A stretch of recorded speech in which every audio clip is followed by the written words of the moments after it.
MVPs here today. Kurt Warner, Brett Favre 3 times, and Marshall Faulk. That's what you call a bundle of MVPs. One thing you might keep in mind is that the Packers have never lost a playoff game in a dome. Never.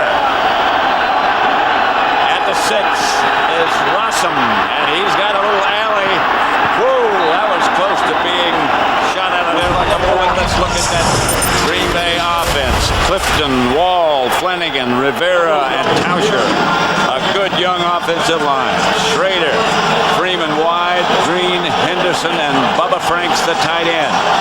First down, Green Bay at the Ram 31. The one thing particularly that Mike Martz fears about his team is their play on special teams. Everything else he thinks is in order. And I think this thing right here, this crowd noise, has always been a problem for him indoors. Favre back to throw, hits Bubba Franks. First down, Green Bay fumble, and the Rams have it. Amon Green hit him. They're going to say he was down, I believe. I think so, and that's one of those calls, Pat, that's not reviewable.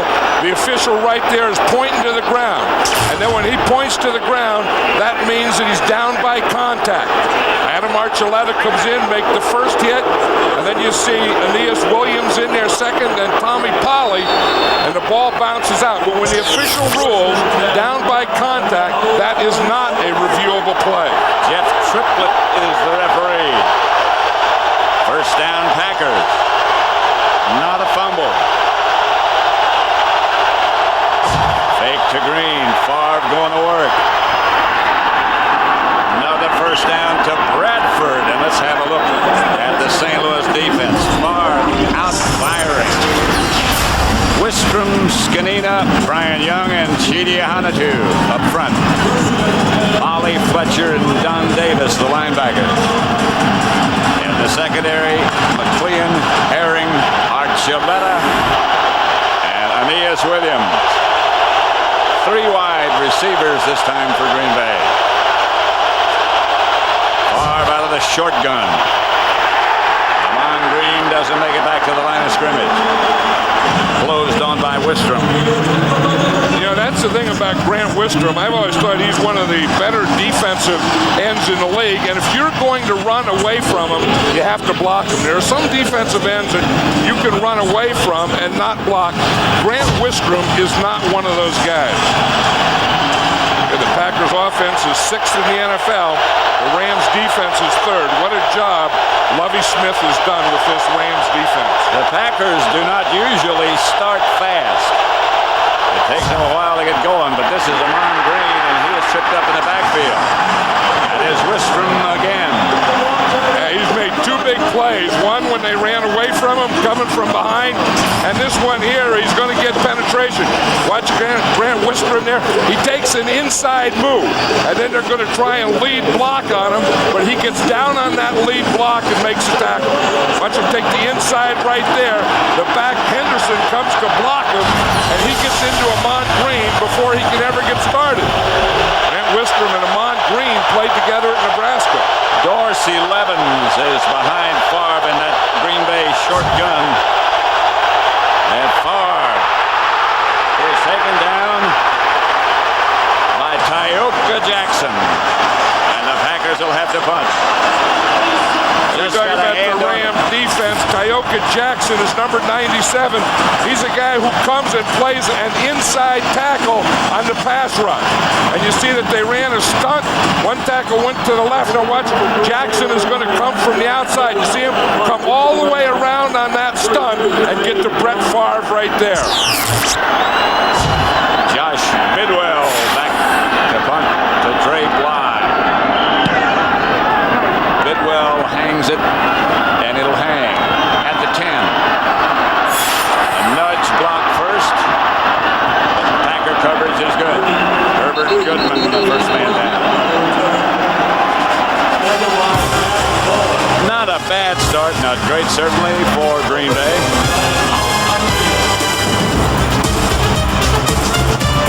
Now that was playing in a snowstorm. Congratulations to the Patriots and Bill Belichick and Bob Kraft.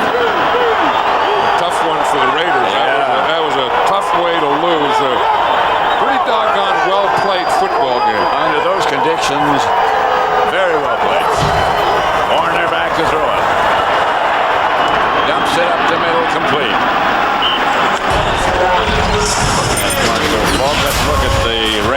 offensive line, Pace, Newton, McCollum, Timmerman, and Rod Jones in place of Tucker.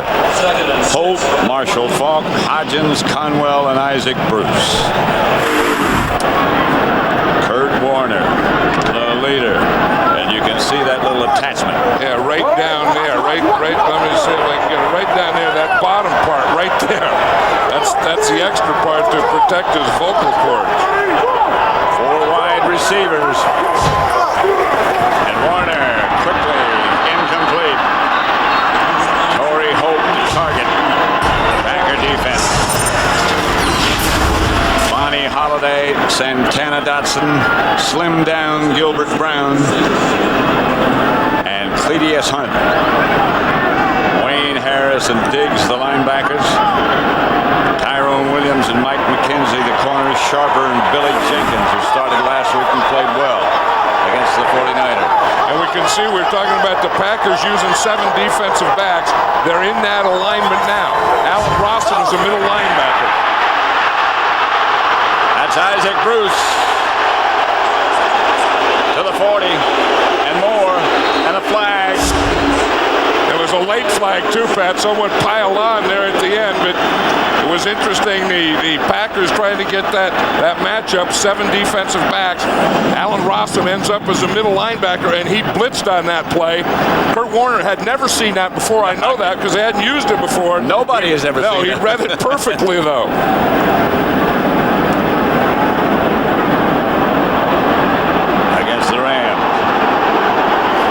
That's going to be one from the spot. I think that was after he was down. After he made the first down. Of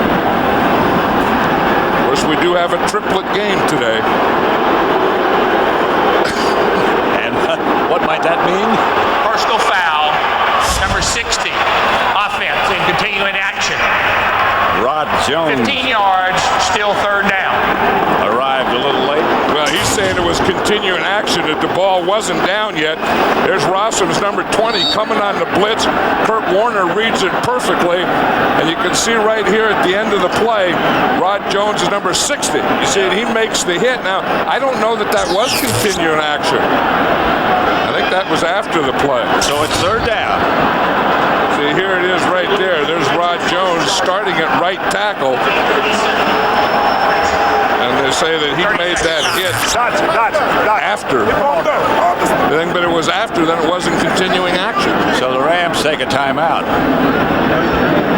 Third and about a yard is what we have left. Brett Favre had a pretty good start. Then Grant Wistrom made a couple of big plays. We were talking about the Rams, how Mike Martz loves to attack, and attacking to him means 4 wide receivers. That's what he just went into. The Packers are going to counter with the 7 defensive backs.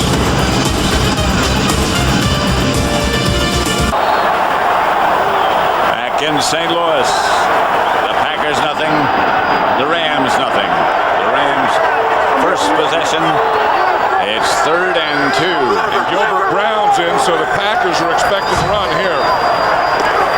They're not going to get it, but they're not going to get the first down either. And Mike McKenzie was playing pass, so it was a pretty good combination.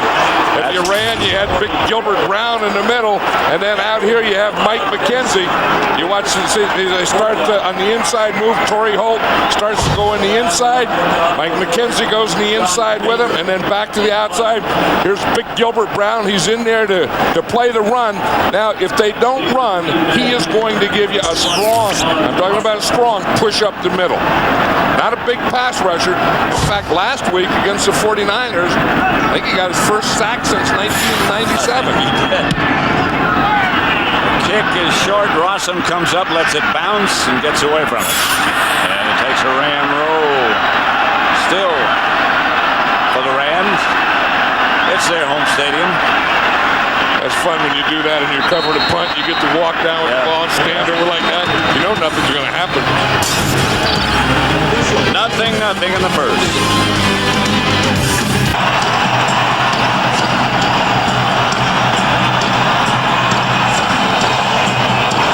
Boy, this whole city's been in a frenzy ever since we've been here on Thursday. And look at the stadium and the frenzy that they've been in. And they were in a frenzy Ramsey like this an hour before the game. As soon as they let him in. Yep, the Packers are 4 wide receivers themselves now. Favre dropping it deep. Raider was the target. Incomplete. That was a pretty good throw. But you know, one thing we talked about the Rams, and they're going to come out and attack, and Mike Martz and doing those kinds of things. And I think the Packers have that same idea. If that's what they're going to do, we're going to do it too. So they're starting on the first down using 4 wide receivers, going deep to Bill Schrader here. Great job by Dre Bly, who's the nickelback, getting that left hand in there. Just at the last minute, that looked like it could have been caught until we looked at from another angle, and then he had that hand in there. Dre Bly is the nickelback. Favre picked off. Aeneas Williams, touchdown. Brett Favre didn't read that one. Aeneas Williams was just sitting there, and Brett Favre threw it right to him.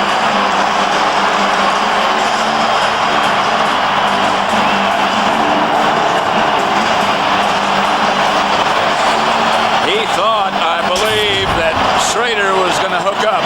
Now you look right here, and you see right there as he just keeps going. Schrader just kept going. Yep. Aeneas Williams was playing zone. Aeneas Williams let Schrader go by and was just sitting there in the zone, the underneath zone, and Brett Favre just threw it right to him. Miscommunication, maybe. Right, if he threw it like that, he would have to think that Schrader was running a slant. Right. Extra point is good, and the Rams go on top 7-0.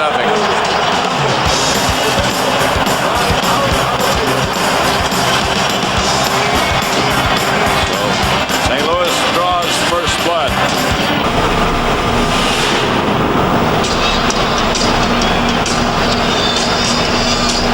You know, it'd be easy to say that Brett Favre was right and Bill Schrader was wrong, but I don't know. Here's Williams here. Now watch Kim Herring. When he comes up, that's going to be man-to-man down here.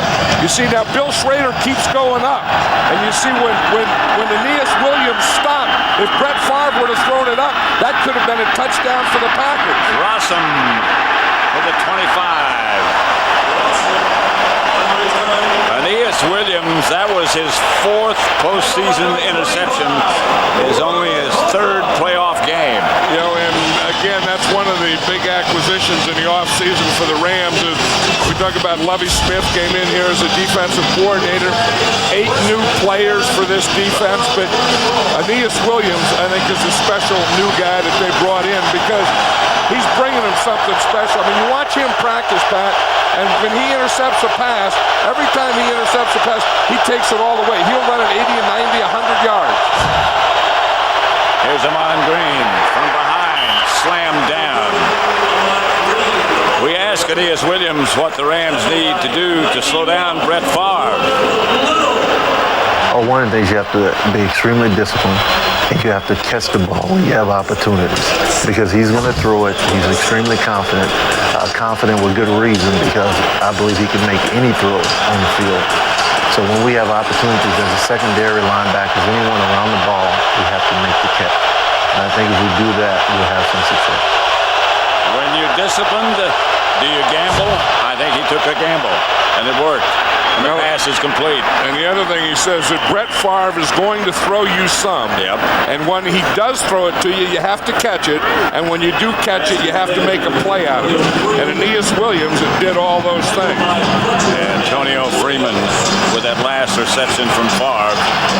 But as you said, I don't know that he didn't gamble, though, because when Kim Herring came up in a blitz, Aeneas Williams had to play man-to-man on Schrader. Schrader got by him, and there was no one in behind Aeneas Williams. 3rd and 2 for Green Bay at their own 32. 7:45 left to play in the first quarter. Henderson moves in motion. Favre. That's to Bradford, coming across from the other side. Bradford signaled first down. The officials haven't yet. And I think that that's really helped this Green Bay Packer offense when they started getting Corey Bradford in there more, Donald Driver in there more. It gave them some more speed. And that's the thing that you always felt that the Packers kind of lacked and the Rams, had. But when you put Driver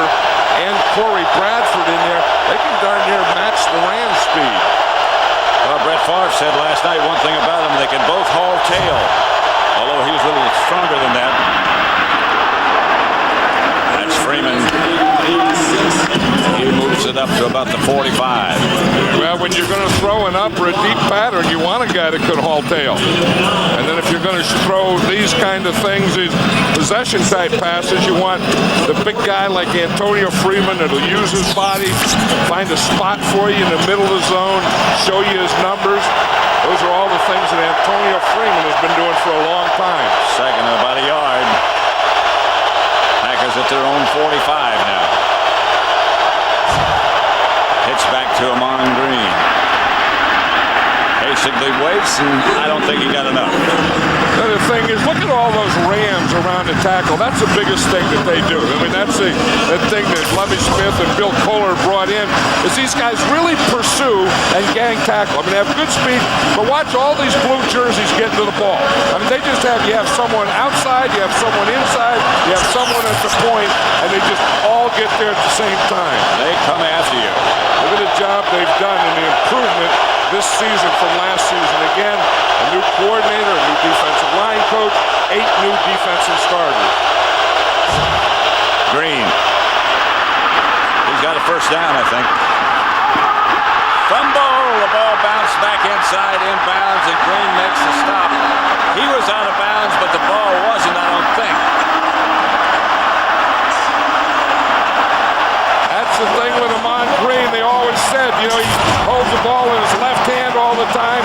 He is a fumbler. Gets a good block right there by Mike Wall. Now he's actually, see, he doesn't switch the ball. That ball should be put in his right hand. Then that can't happen.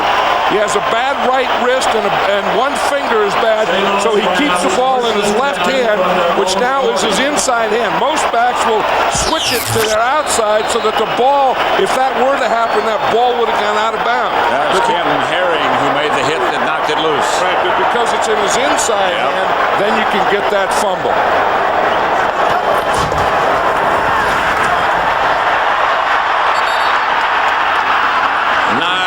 Diggs all over Kurt Warner just as he turned around.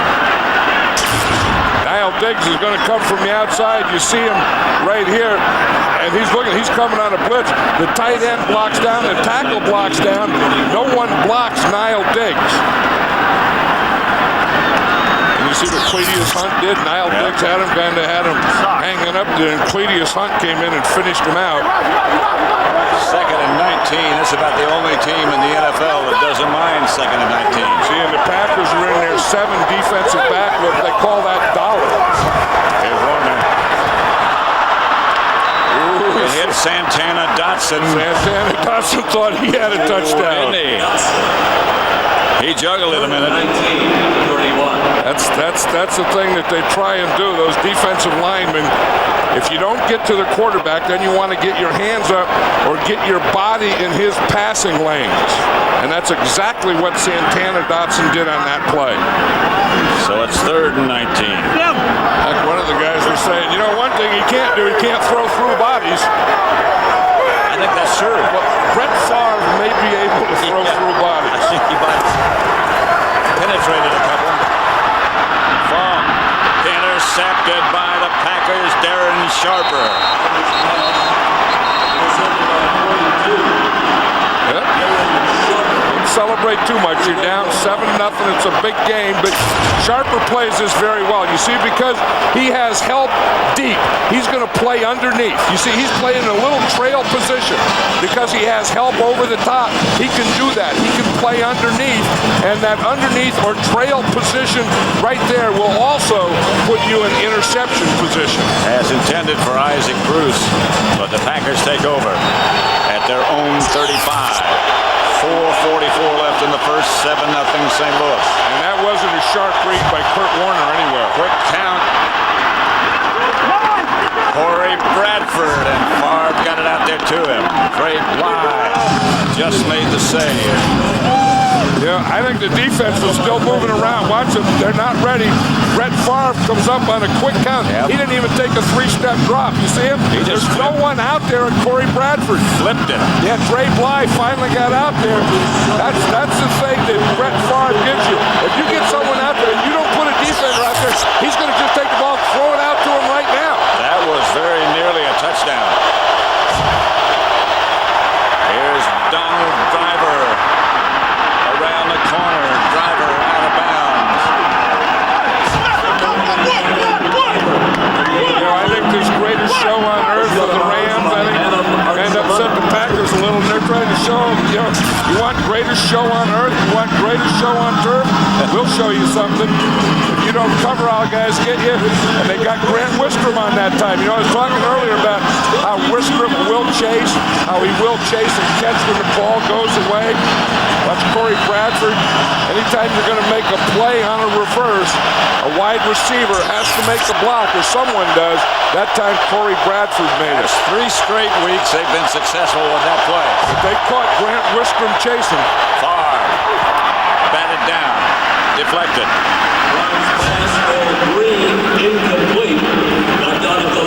That's the thing that they're trying to do. When we talk to Lovie Smith, one of the biggest things that he worries about is that check down or check through to Amon Green.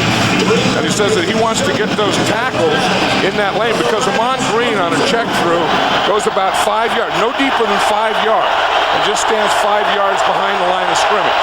So in order to drop your linebackers, you need a little help from your rush defensive linemen. 2nd and 10.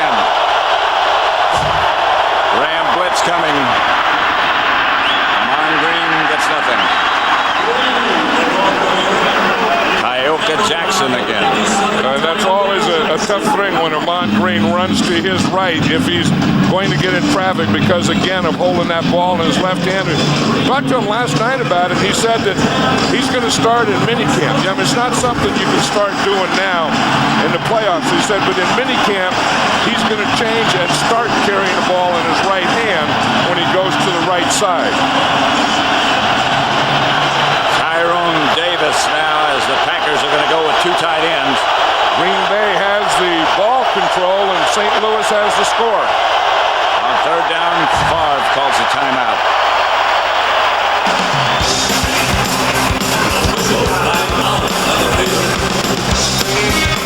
Reminded Super Bowl Sunday is just 2 weeks away. Catch U2 performing live on the E-Trade Super Bowl 36 halftime show right here on Fox. The big thing are who are going to be the 2 teams that are performing live. Here's the guy that got a block, Leonard Little, right there. Favre's pass is complete to Freeman, and Freeman jumps. They haven't called a touch. Now it's a touchdown. Just saying Leonard Little is the best pass rusher on the Rams, and you say you got to hit blocked, and they dropped him. They ran a zone dog. You see Brett Favre reads it perfectly, but gets it out here to Antonio Freeman. He makes a little dip to the inside, and then he just sees the end zone and gives a dive right through it. Number 8, Ryan Longwell gets the point. That was a pretty good drive by the Packers. I'll tell you it was.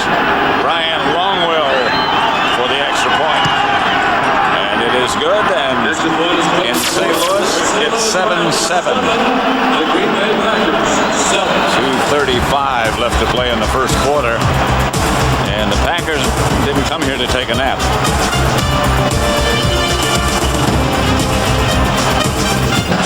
And, he's kind of coming into his own again, at the end of the season. He really didn't have a great year this year. Remember last year he had a bad ending. He was suspended the last game of the season and then had a kind of a slow start this year, had some injuries. But in the last 4 or 5 games, he's looked like the old Antonio Murphy. We asked Antonio Freeman about the arm strength of Brett Favre. I think the last pass I caught last week in the first round of the playoffs, crossing route, as soon as I cleared the guy, once I cleared him, I heard the ball, and I located it because I heard it, caught it, big gain, and the guy's got a cannon. There's no sense of me ever buying another ring or wearing my Super Bowl ring. He's dislocated probably every finger except for my thumb. He does throw it as hard as anybody ever had. And if Antonio Freeman keeps playing with Brett Favre, Brett will get the thumb. Warner gets to Favre.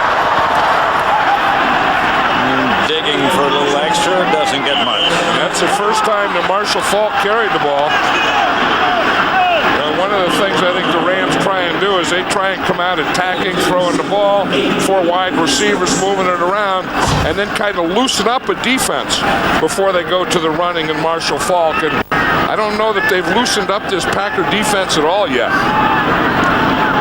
One thing the Packers don't do on defense, John, is they don't really concern themselves with who is where. They don't try to match up with the best receiver or things like that. They just stay where they are. Yeah, they keep their 2 corners where they are. Warner throws it, bounces it. You know, that last play, if we look what happened, look, here's Corey Bradford on that last drive out here. Look at this Ram defense, are all in here. Now, Brett Favre, you can see that he's looking out there. He sees him. There's no one out there. He knows, I got to get the ball out there to Corey Bradford, and Dre Bly just saved that one from being a touchdown. But that was kind of the play that got the Packers started on that last touchdown drive. 3rd and 8. There's that 7 defensive backs.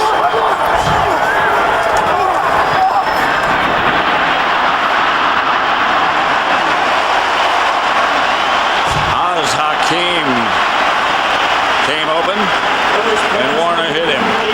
That's the thing that they can do to you again. Oz Hakeem comes in as the 3rd wide receiver. Ricky Prohl is the 4th wide receiver. And you see, even though the Packers are using 7 defensive backs or their dollar package, they're still playing zone. Oz Hakeem just found that hole in the zone and stayed there.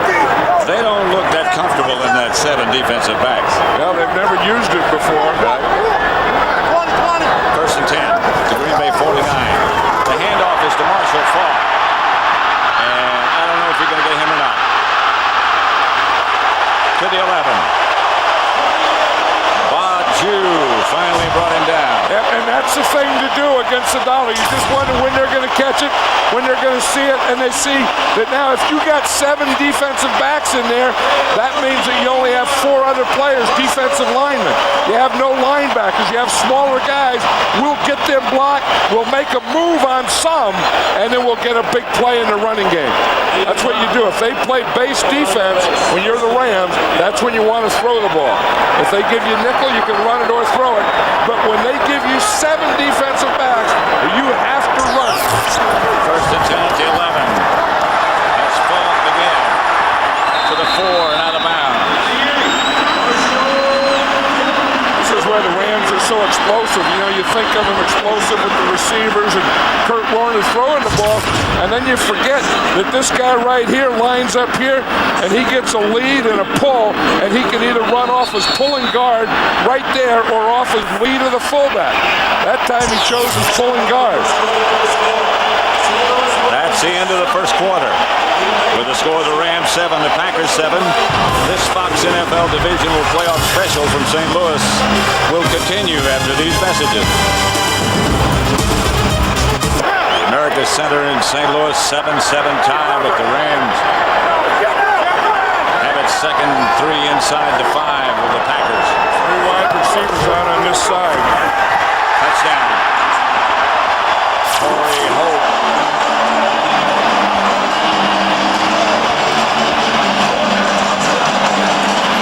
Right, he made that look easy. As I said, 3 wide receivers to the right, and then here's Torrey Holt to the left. And he just comes right on the slant right now. He didn't do anything at all to Tyrone Williams. He didn't give him a move to the inside. He didn't do anything to hold him. Again, the overload was to the right. Torrey Holt was over there all by himself on Tyrone Williams, and he saw that, and he just ran right inside, and Kurt Warner hit him perfectly. Jeff Wilkins for the extra point. That Kurt Warner made it look easy, didn't he? He sure did. 14-7. 6 plays, 66 yards. 2 minutes, 37 seconds, 4 yards to Holt. Man, I'm going fast towards the end. Laying down's a good way to do it.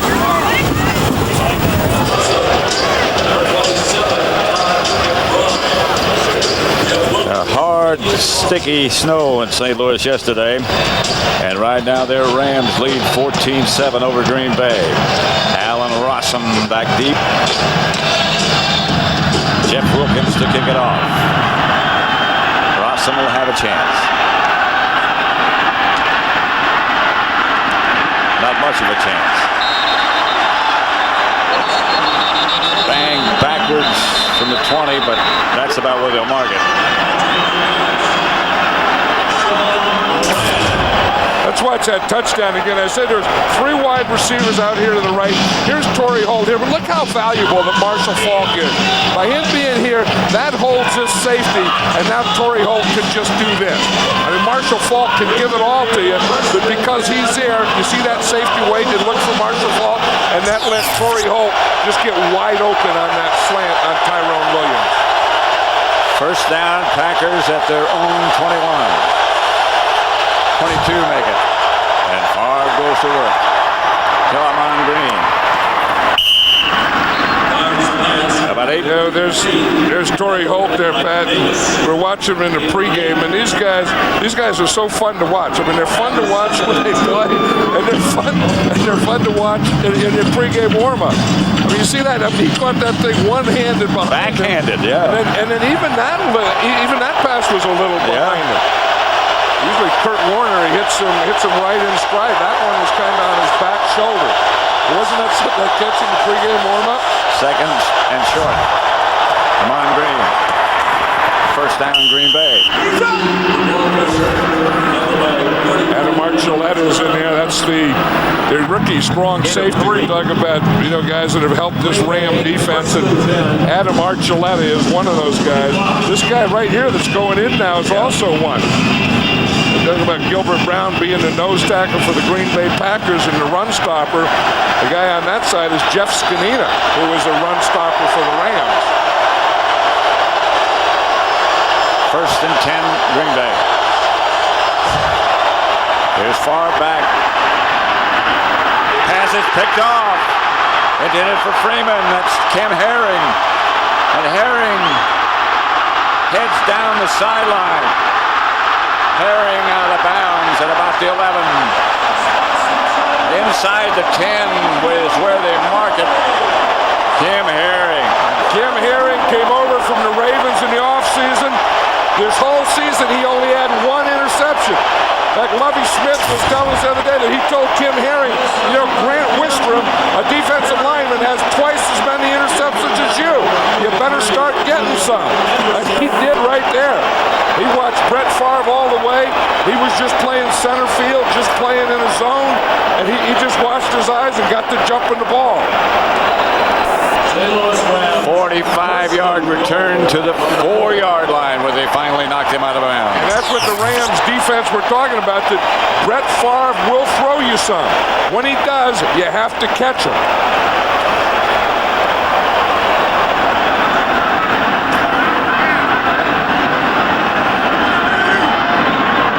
First and goal at the 4. They're still at the 4.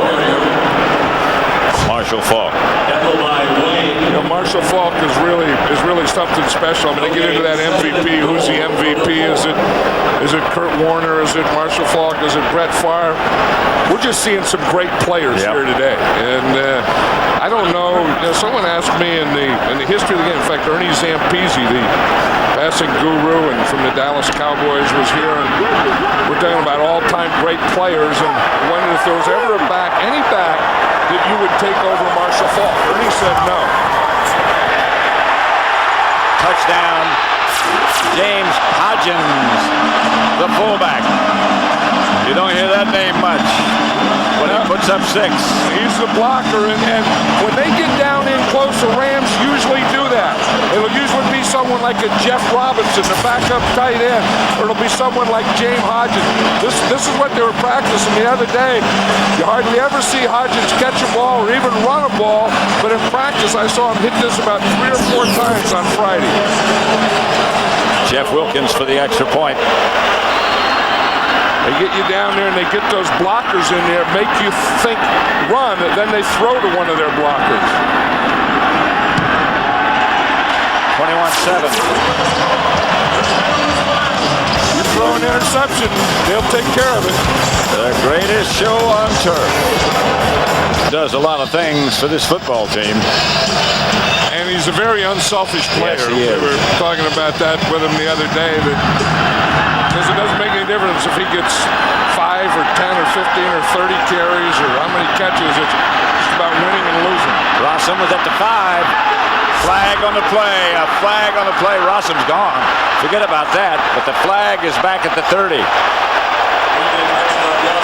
Well, that's the area, that Mike Sherm was talking about. You see, we talk about offense and defense. Special teams can be big in this game, and it was big on that play, but there's going to be a penalty and bring it all back. That is tough. Holding 51, return team. 10-yard penalty. It'll be a first down. Torrance Marshall. Right there, and you see Marshall does. I mean, he has a hold and a grab, and he held on. I mean, you can get in those positions. You can get in those positions, but you have to let go. And he had him, and he held on. And there's a point Rossum thinks he has a touchdown, and there's a point you realize that it was all for naught. Not being about 17 yards. So the Packers, instead of having 7, will start at about the 17. Their own. 2 tight end setup. Favre. Back to Green. Good tackle. This is one of the things that the Packers do now. Is what they do is they take Earl Dotson and bring him into right tackle and move their right tackle, Mark Tauscher, to right guard. That's to give Marco Rivera a little break. That's London Fletcher who made that good tackle. Saw London Fletcher last night at the hotel. The Rams stayed at the same hotel that we did. In fact, it's the first time that they've ever stayed at a hotel the night before the game. I saw him about 10 o'clock last night. He was really fired up. Favre high to Bradford. Let's go down to Ron Pitts. Well, guys, the Rams have been taking care of business in terms of turnovers, but the problem now is stopping the run. Jeff Scanina, their starting defensive tackle, he's out of the game. He hyperextended his elbow. They went in to get it x-rayed. His return right now is questionable. Pat? Thanks, Ron. One of the things you can do, Pat, I was just thinking what Ron was saying here, is one of the things you can do is get way ahead and take them out of their run game anyway, and then you're not going to miss Scanino.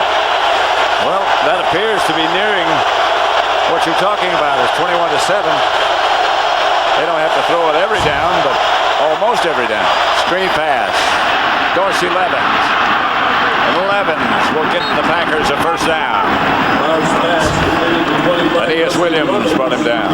They do such a good job, the Packers do, of throwing the ball to their running backs. Here, Dorsey Levens is on a screen. You see, he starts up like he's going inside, then comes to the outside, waits for his blockers. In fact, waited for his blockers. He stumbled a little and got them in front of him so he could get a first down. But the Green Bay Packers, in throwing to Amon Green and Dorsey Levens, screens and those checkdowns, they do that as well as anyone.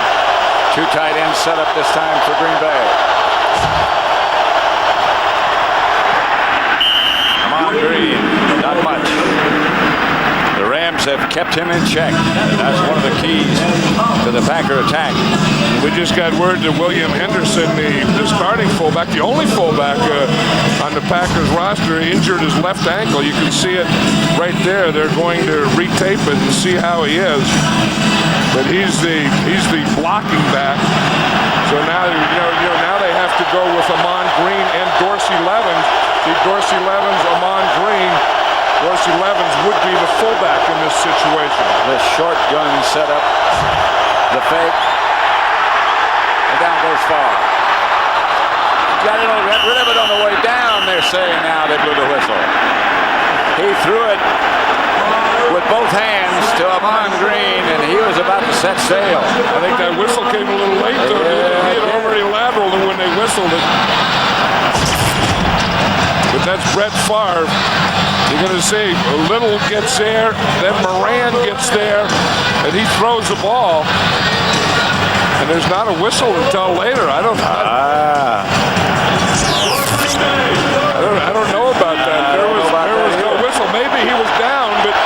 whistle didn't blow. He wasn't down. How'd he throw it if he was down? I mean, maybe they didn't blow the whistle is what I'm saying.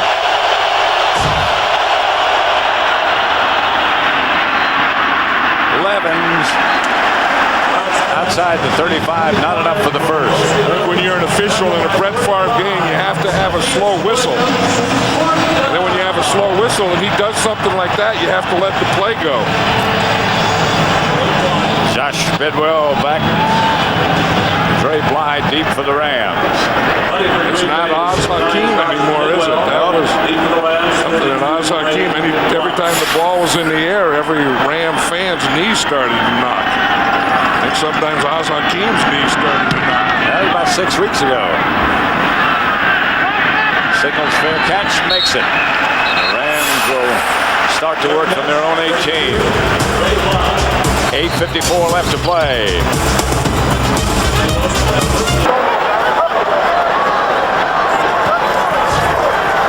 Warner batted down. You know, let's look at that play again, that Brett Favre play, and this is normal with sound, and I think they ruled, like I said, down or in the grass, but they didn't blow the whistle. Listen. The whistle if he was in the grass, then the play had to be over. So they should have blown the whistle. In the grass, it's gone. Yeah, but that's what I think they ruled when they brought it back. They said that he was in the grass. But that's gone from the book. There is no such thing. They have to have a reason, though. Intended for Isaac Bruce, a little bit high, and it's incomplete. Favre talking on the phone to the coaches upstairs. What you like to do as a quarterback and a coach a lot of times is you see stuff on the field and you think this is what it's looking like, but upstairs they get a different look at it. So you're checking with them. This is what I see. Is this also what you see? Alan Rossman here again is the middle linebacker. That means that they're in the dollar package. Here's Warner, steps up, throws deep. Incomplete. Intended for Torrey Holt. Torrey Holt had double coverage. Yep. He was inside, outside, both sides. And you just see the double coverage. I mean, they really did have him covered. They had him covered in front, behind, up above. But Kurt Warner has so much confidence in his receivers, and so much confidence in his own arm that he will throw into double coverage. Yeah, I know you've heard the story many times, and so have most of our viewers, but just imagine you with the Packers and Brett Favre was the front-running quarterback. Ty Detmer was behind him. Mark Brunell was behind him. And behind him was Kurt Warner. Kurt Warner, and when he was there, Brett Favre nicknamed him Pop, after Pop Warner. Yeah. There's Jeff Scanina there. Well, except he couldn't get through that manhole. Well, yeah, because you ever see his legs? I mean, he has the biggest legs, and they go all the way down. In fact, most legs go all the way down. No, but I mean, the bigness goes all the way down. He has the biggest cankles in the world. You see that area between your calf and your ankle? Cankles? That's called cankle. And he has the biggest cankles in the world. No one has bigger cankles, I'll guarantee you, in the whole world than Jeff Scanina. And that's where you get your power. I mean, when you push off with your cankle. We got a new one for the book. Guy's got a 38 cankle. Favre scrambles and throws and gets rid of it. Let's go down to Ron Pitts. Well, guys, as you can see, Kurt Warner hasn't been his usual self today. One reason for that, early in the first quarter, his back tightened up on him. Now, he didn't take a hit or anything. It just got tight. Right now, they've got a heat pack on the back, and they're trying to loosen him up a little bit, but it has started to show out there on the field. We'll keep a close eye on it. Pat? All right, Ron, thank you. We saw him put a heating pad down the back of his pants when he comes off on the sideline. 4 wide receivers for Green Bay here. And Favre drops, and pumps, and throws to Amon Green. That's the check down that Lovie Smith was telling us about the other day that he feared so much. And I think that worries him more than anything. Watch him on green, the way he does it. You see, he just comes here and goes no deeper, he says, than 5 yards. And again, the key to that is exactly what London Fletcher did. If you're going to get it, you can't jump that thing before 5 yards. You drop in your zone, and when he catches it, you come up and make the tackle. And did you see him wrap his arms around? London Fletcher is a very, very good tackler. Here's Favre. And he's going to run. No, he's going to throw, and he does. Schrader. And Schrader gets out of bounds. That's Bill Schrader's first catch, and that's the thing that Brett Favre does so well, Pat. Like you said, he's going to run. You see, he makes you think that he's going to run, and then he's always wanting to throw. Even though he looks like he's going to run, he still looks to throw all the way until he gets to the line of scrimmage. That time he found Bill Schrader for the first time of the day. One of the first things he'll tell you when you talk to him is, I'm not a runner. Oh, and then he'll tell you how old he is and all this stuff. I'm getting old. I can't do this anymore. Brett Favre has never looked old. That's Amon Green, and he's got nothing. Rams have really done a good job containing him. Yeah, and again, it's Grant Wistrom. And, and he's so good, at that when the ball goes away. We talked about that earlier, that if you're going to run inside, here's Grant Wistrom here. If you're going to run away, you better get him blocked. Now, you see the Packers tried to block him with Bubba Franks, but Grant Wistrom is so quick that Bubba Franks couldn't get to him. Because you have to do what? You have to get your head in front. He didn't get his head in front. Out of the shotgun. Favre stepping up, and throwing. Got Amon Green wide open on the sideline, and he's inside the 20. Yeah, we talk about Kurt Warner and how he could throw with accuracy. No one could throw with more velocity than Brett Favre. He starts to run again here, and again, you can see Amon Green just waiting, just stopping, knowing that the longer he goes, the deeper the defense is going to get. See, he just runs right out of that group and just makes the throw on the run. He can make the throw where his feet are in any position. First down, Green Bay at the Ram 18. Favre dumps it over to Amon Green. Half hook shot from Favre to Green. Yep, and Adam Archuleta's there to make the tackle, and that's what they like about the rookie. But watch the way he throws it. This is like a hook shot. I mean, he just goes over the top. He gets it to Amon Green. Now again, Amon Green is going to catch those things, but you have to tackle him right there. London Fletcher did a couple plays ago. Adam Archuleta did on this play right here. Maybe he got a half yard. That's because of good tackling. Schrader hastens in motion, and Favre drops the throw. Incomplete. Looking for Amon Green. You can see the pressure that they've been putting on Brett Favre. He's been sacked 2 times, hit 4 times, hurried 3 times, and intercepted twice. And again, most of those pressures are coming when he's in the shotgun because they really are pressuring him in that formation. Big 3rd and 9 coming up. That's Lovie Smith, who's put this. Lovie Smith doesn't blitz a lot, but when you get inside the 20, this is an area that he does like to blitz. They don't appear to be coming. Nope. And Favre fires to Freeman. He dives, and he's a little bit shy of a first down. In fact, they only rushed 3. They dropped Tyoka Jackson out. And what they do is rush 3, and they drop a tackle out to take care of that check down. Here comes the Green Bay field goal team. And watch 97 right here. You see, he's dropping in that area where if there were a check down, it would have been in that area. Then the rest of the defense can play without worrying about it. Ryan Longwell will give it a shot from 28 yards out.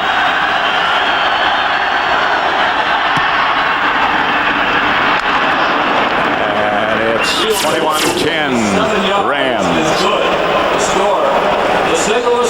Get complete. complete playoff and Super Bowl coverage at the official source, superbowl.com, or America Online, keyword superbowl.com. And who's going to be in the Super Bowl? If the Rams win, they'll play the Eagles here next week. If the Green Bay Packers win, they will play Philadelphia next week in Philadelphia. Pittsburgh beat Baltimore earlier, and New England in overtime beat the Raiders last night. Right, and Philadelphia beat Chicago yesterday, and congratulations to the Philadelphia Eagles, Andy Reid, Donovan McNabb, and the whole Eagle group. You can see William Henderson going. They're probably going to x-ray it now. The first thing they tried to do was tape it, and you can see that didn't work. They took the tape off. Now they're taking him in, and I'm sure they're taking him in to x-ray it. He's been sort of a guy you never hear about because he's never hurt. He doesn't carry the ball much. He doesn't catch many passes. No, all he does is block. Yeah. You don't talk as much about the blockers as you do the guys they're blocking for. Yo Murphy at the 30. Yo Murphy on the return. Tackled by Williams. You can see here's Green Bay's problem. That first one, a misread. Brett Favre throws it right to Aeneas Williams. And there's a fumble by Amon Green. And there's another interception by Kim Herring. And, turnovers are something that, the Rams have a problem with, too, giving up turnovers. And you can't talk a lot about it. You can't say, okay, we have to go. We can't have any turnover. Like telling a pitcher, don't walk the guy. Well, heck, he's going to walk the guy. Here's Warner. Pass complete. Torrey Holt. Warner's back didn't look like it was bothering him on that one. I mean, that's the way he looked in practice the other day, where, he throws not to his receiver, but to where his receiver's going. He throws to a spot, and he threw it perfectly to that spot that Torrey Holt was going to. Move it up to the 48-yard line, 1st and 10. 3:35 left to play in the first half. 18-yard gain on that last completion.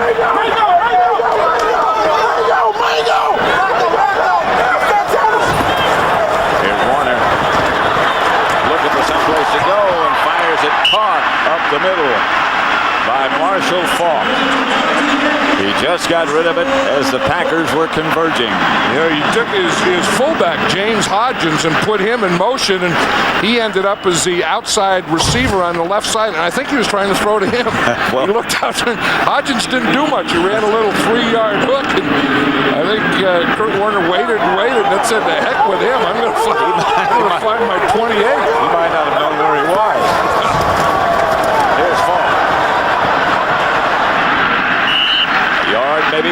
Nate Wayne made the stop.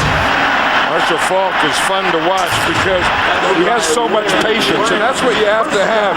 You see, when you're pulling linemen and you're getting lead, you have to have patience to let that stuff in front of you develop. And then after your patience, it has to be followed by a good burst. Marshall Faulk has that combination. That's one of the hardest things to teach a running back, that you don't have to run just as fast as you can go and get out. Yeah, and the ones that can't play do that. Yeah. Here's Warner. Wide open is the tight end, Jeff Robinson. This guy is amazing. Yep. Jeff Robinson was a defensive lineman who they moved to long snapper, who they moved to offense and tight end, and every time we do a game, Jeff Robinson comes up with a big play. There it is. 27-yard gain, 2 minutes left in the first half. As the Dome in St. Louis. Yeah, those ceremonies were great, weren't they? Weren't they? The national anthem and the presentation of the flag, and the fans were into it. In fact, before they started the national anthem, this sold-out crowd here was yelling USA, USA, and just kind of gave you goosebumps. Kind of makes you glad where you live, doesn't it? Sure does. And proud where you live. 1st and 10 at the Packer 13.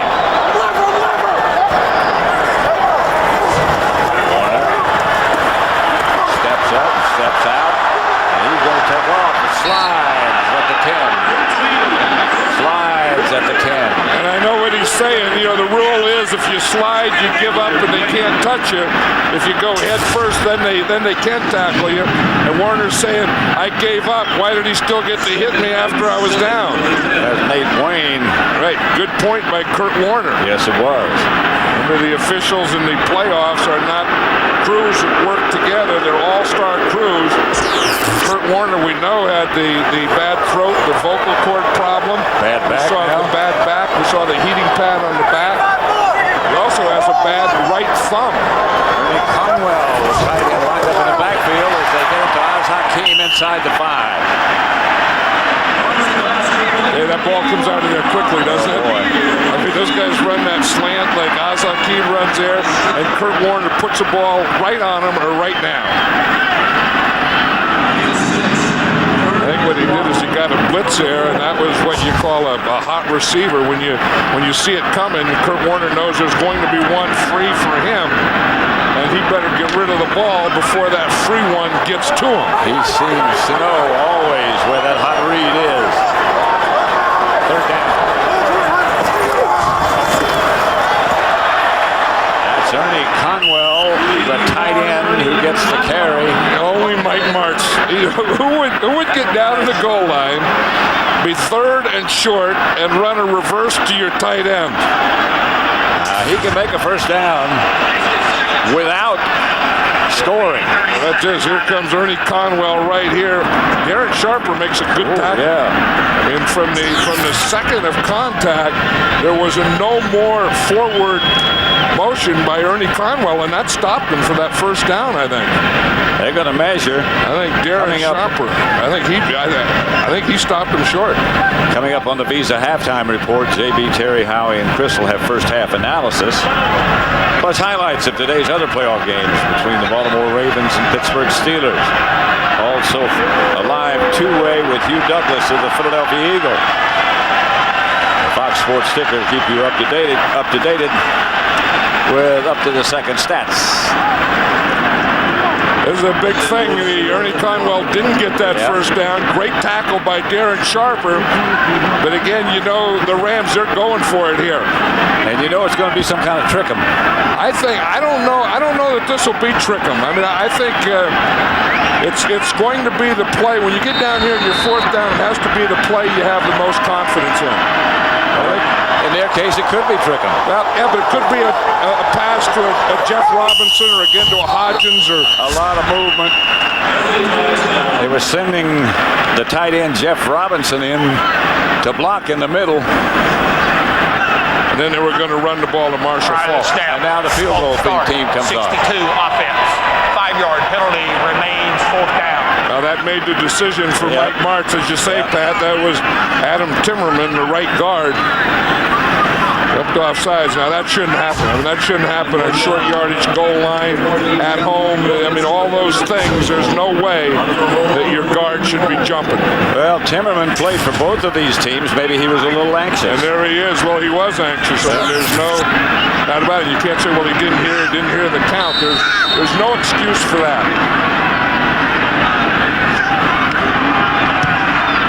Wilkins is good with the field goal, and it's 24-10.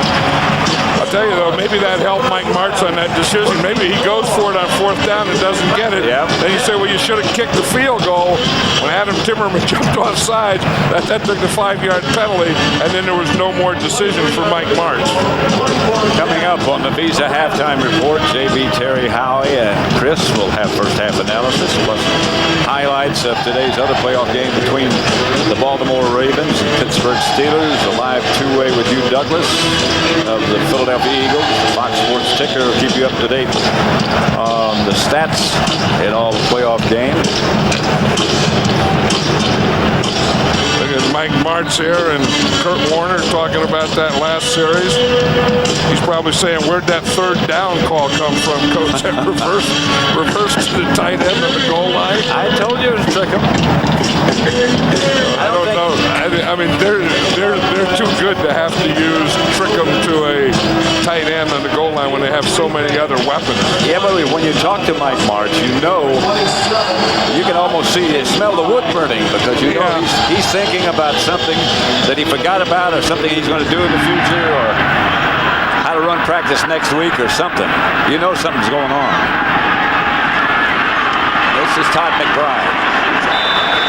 At halftime, they'll be talking to Hugh Douglas, and all the Philadelphia Eagles can be watching this game, and their coaching staff, because they know they're in the game next week. They know they're in the championship game, and they're going to play the winner of this game. Well, you remember opening Sunday of the season, we did the game between the Rams and the Philadelphia Eagles, and the Eagles came very close to beating them. Remember they did, and they blitzed them a lot, and they got all over Kurt Warner. Remember after last week's game, the Packers and the 49ers, one of the first things Brett Favre said, the Rams aren't a lot of problems, but one of the problems are they can score 50 points. And if you look at halftime, they're darn near halfway there, aren't they? Can do. They just let it run out, and the score at halftime is going to be St. Louis 24. Green Bay 10. That's the end of the first half with the score of the Rams 24, the Packers 10.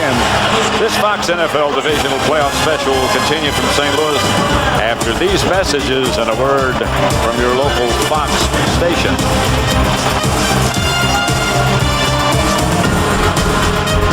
Doing that, I believe we'll play a great half and try to get back to this ball game. We can't keep it close. We got to try to win this game. Do whatever we can. All right, Coach. Thanks a lot. Mike Sherman looked like he's ready to play. Yeah, in fact, he didn't even shave today, because he's not gonna get those cuts if you don't shave. But it's so true. It's all about the turnovers. It's about a lot of other things. This Ram team is playing very well, and they have a lot of great talent. But you come in here on the road and you give them 3 turnovers in the first half, and from those 3 turnovers, the Rams take it and they score 14 points, and then that puts you in a hole. And as Mike Sherman says, now we put ourselves in the hole in that first half, and now we have to come out in the second half and dig ourselves out. Longwell kicks it off. It's amazing how often it is about turnovers. Yo Murphy at the 5. Murphy still on his feet to the 37. John, let's have a quick look at some halftime stats. And again, as Mike Sherman says, the biggest one is the score. That's what the whole thing is all about. But you look there, 3 turnovers, like I was just talking about the Packers. Then those 3 turnovers, they turned into 14 points. So that's a big thing. Green Bay had the ball longer and all those things. But the only important thing right now is the score. You got one more half, and the winner is going to go on and play the Philadelphia Eagles next week, and the loser's season is over. Would of course be in the championship game. Big series right here for Green Bay. Warner gives to Falk, who stopped maybe a yard. Let's go down to Ron Pitts. Guys, I talked to Mike Martz coming off at halftime. He sounded a lot like Mike Sherman, very upset at that first quarter. He said we just weren't in sync, couldn't get anything going.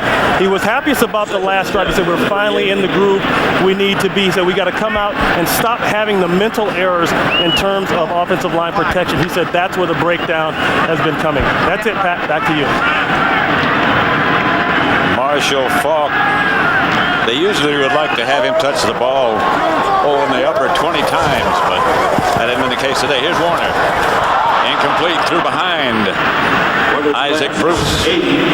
3rd and 10. And usually if they don't get the ball to him a lot in the first half, they will in the second. Let's look at Kurt Warner's passing chart. You see, the 2 touchdowns right here and right here were both just short passes under 5 yards. He's really only completed 2 of the deeper, both about 20 yards. And then you can see his other passes and completions and incompletions are right around the 10-yard area. So I think that's part of the thing that Mike Martz is a little upset about. They haven't gotten the ball deep, and their passing game really hasn't gotten in sync where they just kept it going. Warner with time throws it short of a first down to Oz Hakeem.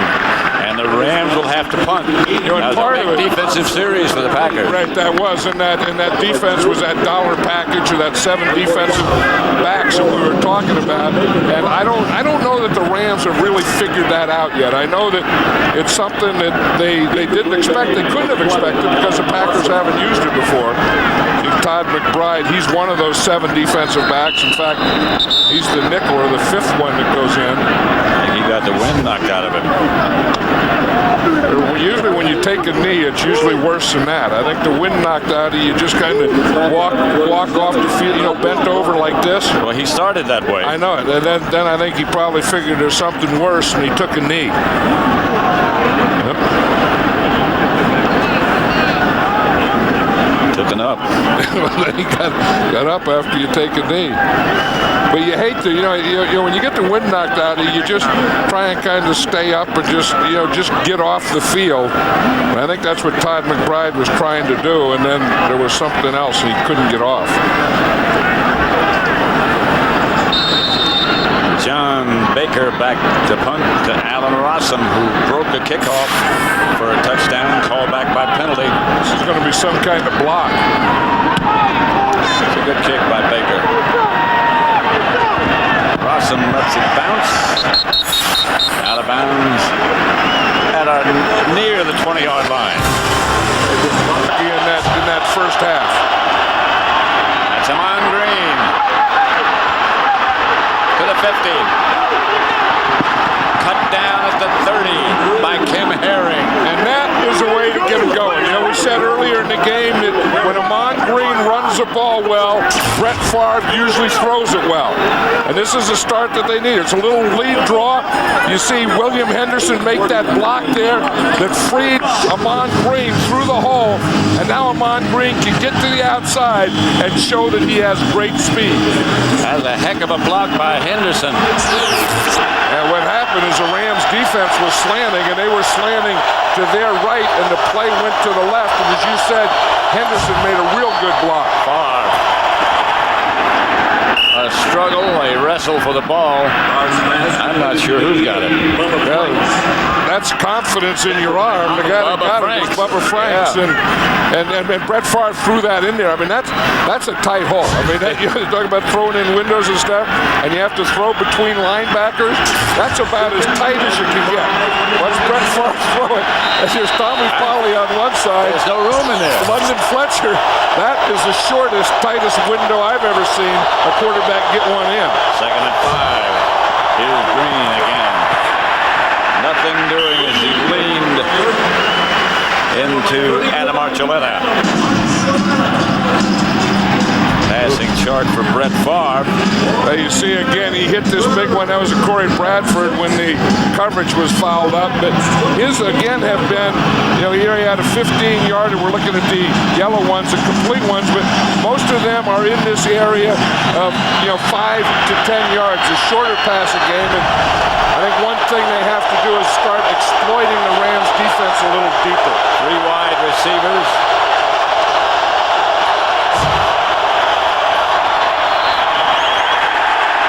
Was caught by Antonio Freeman, who lost the ball, and the Rams are off to the races.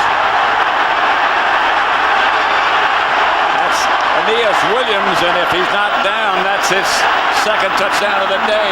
They're signaling touchdown. I don't see any official back here saying down by contact. There was an official there, but he wasn't pointing to the ground. That's just Aeneas Williams is just going to take it from him. Antonio Freeman is going down.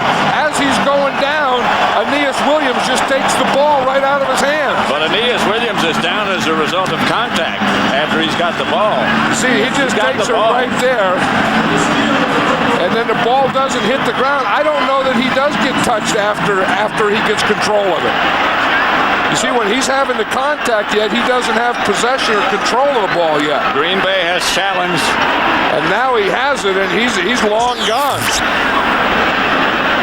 This is a big one for Mike Sherman because this is the one that could put him out of this thing. And you have to challenge that. Oh, yeah. Recovery of the fumble, the player recovering the fumble was touched down by contact at the 31-yard line. You were right. Please put 11, 20 on the game clock. 11:27. It will be 1st and 10. Green Bay, they are not charged. They time out. So you were right on that, Pat, that it was the fumble, and the Rams are going to get the ball. They're not going to get the touchdown because Aeneas Williams, they say, was touched. You said was touched. Yes. I thought he wasn't, when he had control, but they're going to get the ball back here anyway. That would have been a 70-yard touchdown for Aeneas Williams, his second of the day had it been allowed. Brett Favre doesn't have that fiery look in his eyes. Did you notice that? Remember last week in the second half, he came out and he had that fire in his eyes, and I think the whole Green Bay Packer team did last week when they come out in the second half at Lambeau Field. Yep. I don't get the feeling in this second half that they came out with that same fire in their eyes. I agree with you there. Here's Kurt Warner. Throws up the middle, incomplete.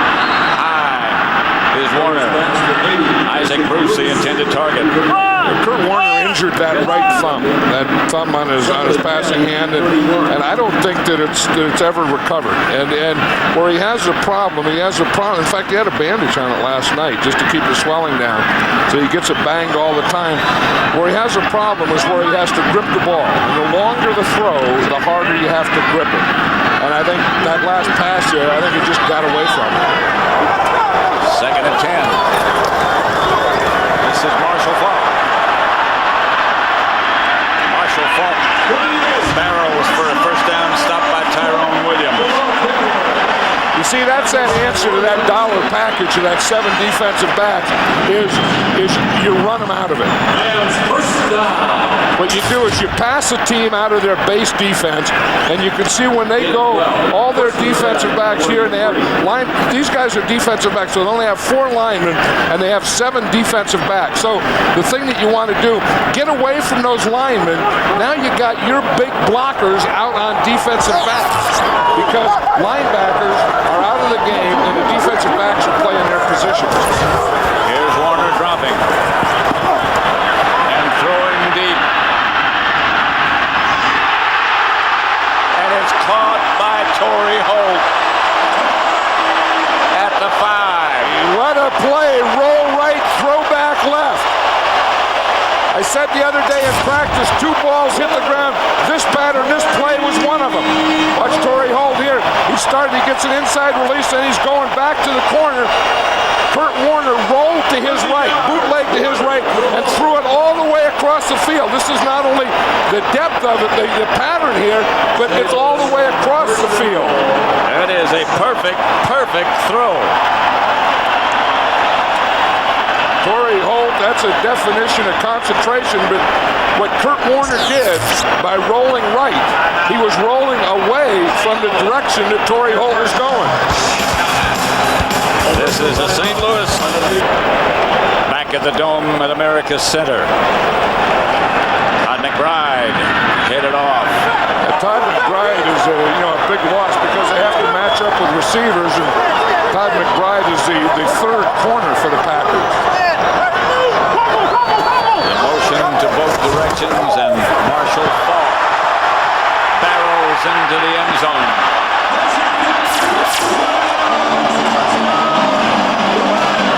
Didn't take him long.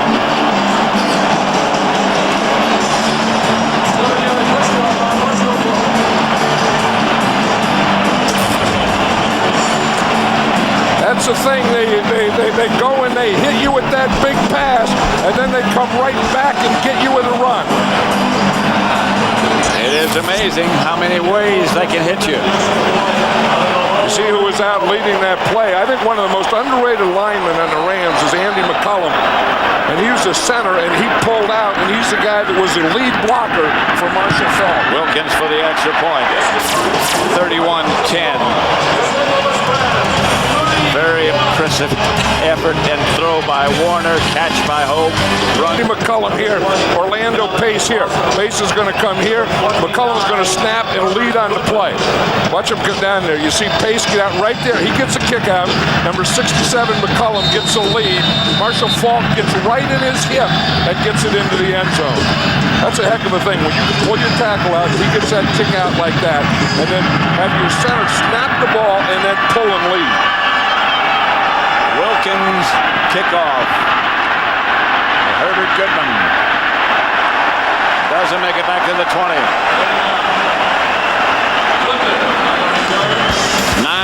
9:34 left in the third quarter. The Rams playing on the road, and then you're playing against the Rams, who are really the best team in the NFC, and I feel they're the best team in the NFL.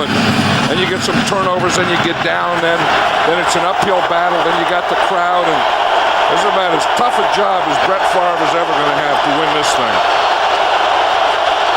31-10. Favre fakes and rolls. And going deep, and he's got Bradford, but he just overthrew him. He did, and Aeneas Williams was the guy that was on Corey Bradford. Bradford might have pulled something. Well, when you run that fast, you do tend to pull things. I would never know. I wouldn't either. Wouldn't you like to just try it sometimes? Some of these guys are running. I've tried it. 9-2. It doesn't take. Someone else's body, I mean. No, you get someone else's body, and you run a 9-2, and we saw Corey Bradford. He just ran off the field, too, or walked off the field. He got back to about the 20-yard line and then went off. So maybe it's just to catch a blow, but he's not in there now. Third and short. Freeman in motion. Favre stepped up. He's going to get the first down. Surprised he didn't throw that, because when Brett Favre does, he usually goes to his right. In fact, up until this year, every time that he would play pass, fake, or he would scramble, it would always be to his right. So they defended him one way on that side, they contained him on that side, and they just took off on the other side. Then they started to do some things, some play pass, and Brett Favre running a little to the left this year, a little more, but every defense still plays Brett Favre for running to that side. Here goes Freeman in motion again, and Favre drops again. Ooh, he almost threw an interception again. London Fletcher had one in the basket. London Fletcher got me last night, and he says, "You aren't one of those guys that think this is going to be a shootout, are you?" And I didn't know what the heck to say, so I said, "I don't know." And he goes, "Well, anyone that thinks it's going to be a shootout doesn't respect our defense." And he says, we have a plan for these Packers, and Brett Favre isn't going to do to us what he does to other teams. He said, we're not a top defense in this league for nothing. He also said he's going to throw us some, and we got to catch him, and he didn't. He had 6 if he did. Now it's London Fletcher. Flag on the play. Where the Rams net. False start, number 30, offense. Green moved too early. Remains second down. Yeah, this is where the Rams really get in that cover 2. You always hear about cover 2 and the safety's deep and the corner's up. When they get ahead of you like this, look how deep these 2 deep guys are. I mean, there is no way they have the lead, and there's no way that they're going to let you get deep. I think if you're going to get deep, you had to do it a little earlier. But now, again, look at the depth of these safeties. And a bunch of receivers on the right. And they're getting deeper. Favre has the ball deflected and intercepted. That's Tommy Polley, touchdown. They tried to get the goalpost and couldn't do it.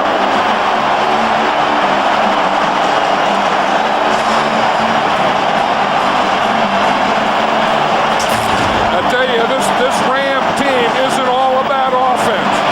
It's also about defense. And you look right there, Grant Wistrom got the ball up. It was a low throw because it didn't even hit the top of his hand. It looked like it hit his elbow. Yeah. Then it came off, and Tommy Polley was right there. Tommy Polley looked like he was trying to lateral to London Fletcher, and Fletcher went right by him to block. Watch Grant Wistrom right there get up in the air. It was his right arm that deflected it. Then he comes back and makes a block. What a player, Grant Wistrom. Tommy Polley gets the touchdown. Grant Wistrom gets his miss. Wilkins' extra point is good. And it's 38-10. That might just must be true. And I think when you include those too many weapons now, Pat, you talk about the Rams, you have to include defense. And you have to include turnovers. Yeah, but it's a defense that got the turnover. That's right. I mean, they made those turnovers. Line drive, kick, bounces away from Rossum, bounces into the end zone, and he'll have to down it there. I mean, just like that last touchdown, it was Brett Favre throws the ball, Grant Wistrom hits it, knocks it up in the air, Tommy Polley gets it and runs it in for a touchdown. So they're making those things happen. I mean, Grant Wistrom is making that happen by not letting the ball get by him. And he makes so many things happen. I mean, this guy is a heck of a player. Yeah. And, I mean, he's not in the Pro Bowl, and I think when you look at a team guy that, plays against the run, rushes the passer, I mean, heck, he has a couple interceptions this year. I mean, he does stuff like that, like he just did on that last play. Grant Wistrom does that all the time. Favre gives to Green. On Green, past the 25 to about the 27. When you get down to where you're eliminated if you lose, you cannot have miscues. Today, they have haunted Green Bay. And then sometimes one leads to another. You throw one right off the bat, Aeneas Williams gets it, you get down 7-0. Now you're playing uphill. Yep. You force something else, and you get another one, and the snowball just starts going downhill on you.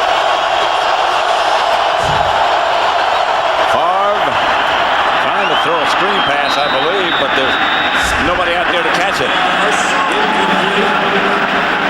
Flag on the play. And I'll tell you, Mike Wall, his guard, number 68, didn't help him by putting his hands up in the air. Wall was out there for the screen, but he was showing, not me, not me. And I think they realized, well, if not you, there's no one else there. I think he was trying to find Amon Green, but I think Jeff Triplett. He fell down. I think he wears a brace or something, the referee, Jeff Triplett, doesn't he? He looks like he has those rib pads on that quarterbacks wear. He'll get it straightened out here. Illegally downfield on the forward pass. 58, offense, 5-yard penalty. Remains second down. So Amon Green goes down, and it's Mike Flanagan as the center. If you just watch 58 right here, he got bumped downfield by William Henderson. But there was no receiver out there either. I mean, they could have got him for either one of those things. I used to have a center, Dave Dalby, who always went downfield on a screen. Did he always get called? Yeah, because he would go forward, then go out in front of him. Favre gets it up the middle of the field to Green, who's hammered by Tommy Polley. I think Tommy Polley's been one of the biggest surprises of this Ram defense. I mean, they came in, they thought Mark Fields was going to be that linebacker, and Mark Fields got hurt. Tommy Polley started playing. Every time they put him in there, he would make plays, and he played well. And the thing that impresses me about this Ram defense today is when you get into big games, when you get in where you're going for championship, you have to tackle well. And the Rams have tackled very, very well. Extremely well. You're right about that. Here's Favre dropping the throw. And throws deep to Bradford. Incomplete. Straight fly right with it. And right with it. And the Packers will have to punt. The Rams got him on the run now. There's Lovie Smith, who, again, we talked about what a great job he's done with this defense, but also a very good guy. We talk about their top corners and Aeneas Williams and Dexter McLean, but Dre Bly has made some plays today. He sure has.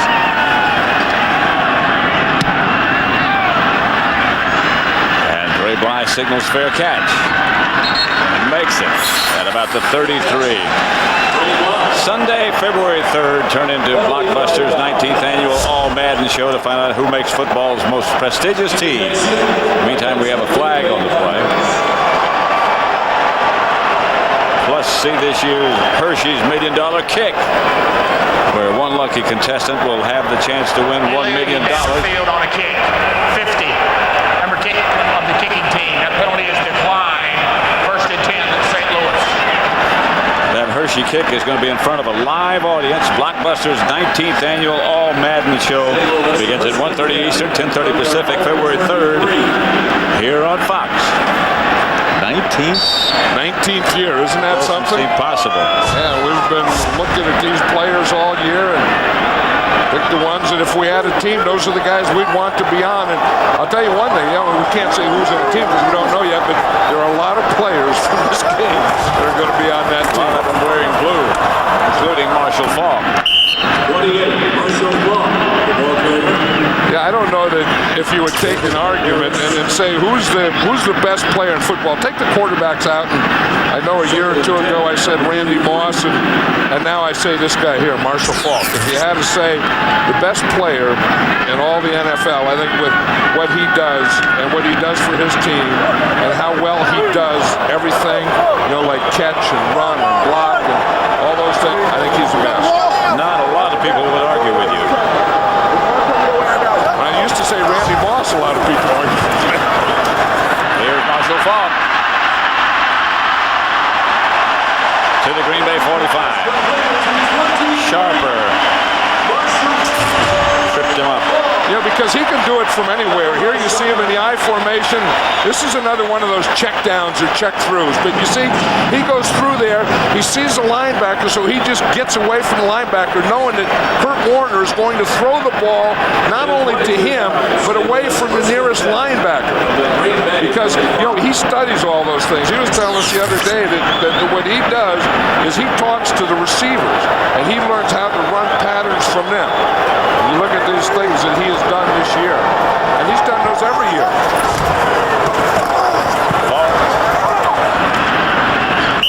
Marshall Faulk, the ball carrier. Couple. Tackled by Diggs and Holiday. Marshall Faulk was telling us the other day that we're talking about unselfish. And that's the thing, and winning is part of it. But that he is such a good player, and he's not selfish. He said, because I've been on teams where I've been the guy and lost, and he said that's no fun. And with the Colts, he said Isaac Bruce went through that with the Rams, where he was a guy but they didn't win. Ricky Prohl went through that with the Cardinals. He was a guy that didn't win. He said Torrey Holt and Oz Hakeem in college, they were the guy but they didn't win. And he said it's much better to be one of a bunch and win than it is to be the guy and lose. And you have to be unselfish. That's one of those ingredients. And I was talking to Kurt Warner about that last night, about the unselfishness of, having that many stars and that thing. And he says, the other thing, he says, none of them ever talked to me about wanting the ball. He said, I've never had a guy say, throw me the ball or do this or do that. He said, they're all quiet. They never, the receivers, Marshall Faulk, none of them ever tell him what they want. And I think that's out of respect for Kurt Warner. But they all want it, but they never say it. And it also comes from winning, because I know that success breeds success. On third down, Warner is taken down. Kabir Bajapia-Miller. That was a name that was pretty big early in the season. Remember, Kabir Bajapia-Miller is right here. In fact, he's right here, and you see that that he is a good pass rusher. Now, one of the things the Packers were talking about that Kurt Warner does is he holds the ball low. So when they come on the pass rush or come for the sack, they're going to go after the ball. Maybe 38-10. That may be a little too late for some of those kinds of things. Allen Rossum back deep for the Packers. Well, you talk about big plays and miscues and fumbles and stuff. How about Allen Rossum returned one for a touchdown? It was called back because of a penalty. Baker.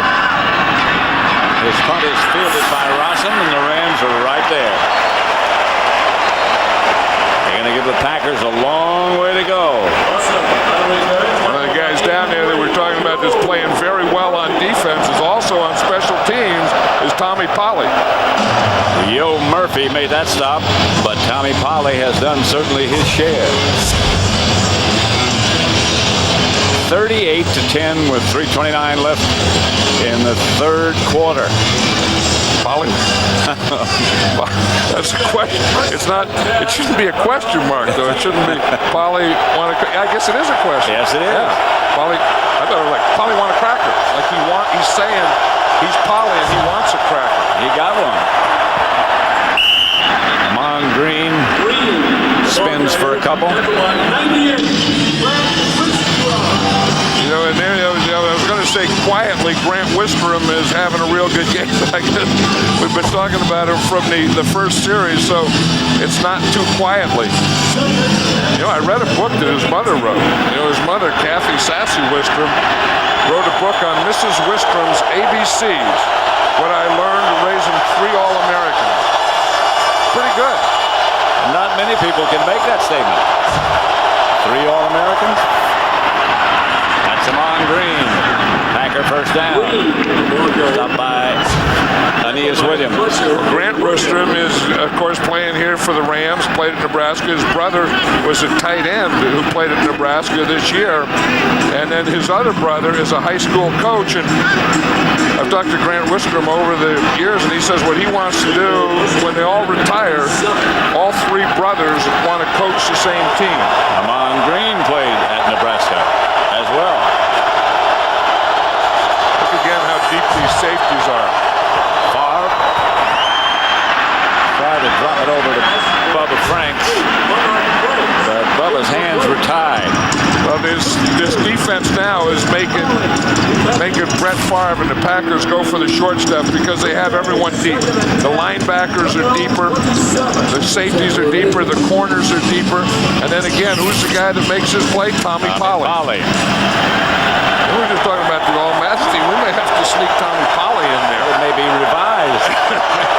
They slide him in, find a place to slide him in. That's Amon Green. Amon Green gets it out for another Green Bay first down. Remember, I had a coach in college one time. He got in a situation similar to this, although we weren't there too long. Look at this group. Yeah, there's our pregame guys. You'll forgive me for my blunt language, but he used to say very slowly, it's time to reach down in the old gut bag. Yeah, but I think it's not deep enough, is it? I don't think so, and not when you're playing the Rams at home. I think you'd have to reach in that bag a lot earlier than this. Fires caught by Brad Schrader. Made the leaping catch. Look how deep London Fletcher is. We're talking about how they're playing their linebackers deeper, and London Fletcher being the middle linebacker, and he was about 20 yards deep. Watch him. He's going to line up right here, but he's going to end up way back here. But when he sees pass, he just turns and runs. He's about 10, 15, about 20 yards deep. Of course, it didn't do him any good because the ball went right over his head. He's only about 5'9" or 5'10". Boy, that was one of those far whistlers. Tight spiral. Here's Dorsey Levens. And Dorsey chased out of bounds by Tommy Polley.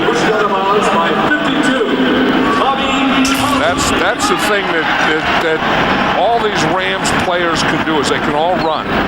And then at the end of their run, they can all tackle well. See, Dorsey Levens was trying to get around. He was trying to get a corner, and Tommy Polley took an angle that didn't give Dorsey Levens that corner. There was a time when that would have been tougher to do with Dorsey Levens. Smith brought a lot to this team. Aeneas Williams brought a lot to this team. I think how to play, how to prepare, and how to practice is what Aeneas Williams brought here.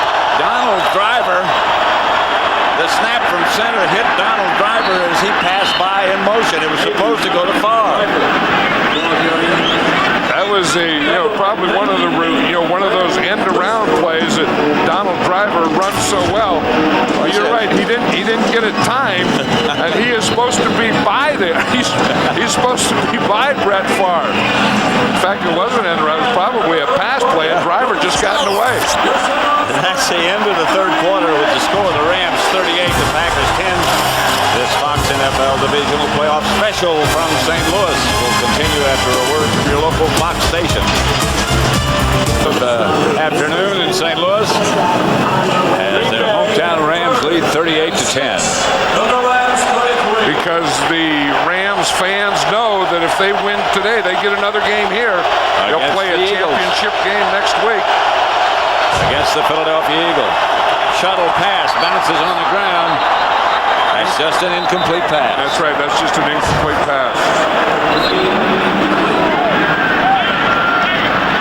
look at this thing, and you don't like to bring these things up, but it's a fact that Brett Favre on grass, his winning percentage is .786. His quarterback rating is 90.9. On artificial turf, it's .304, his winning percentage, and his quarterback rating is 78.7. Look at his quarterback rating today. 53.1. This is not a Brett Favre day. Again, because they never did get in sync. I mean, he didn't get going, and Mon Green didn't get going with the running, and that's a big thing. 4th and 6. Favre almost intercepted. Got away from Kim Herring just as well. He didn't intercept it. Yeah, well, you see Kim Herring, he dropped it, then he tried to kick it, and he couldn't even kick it. 14:49 left in the contest.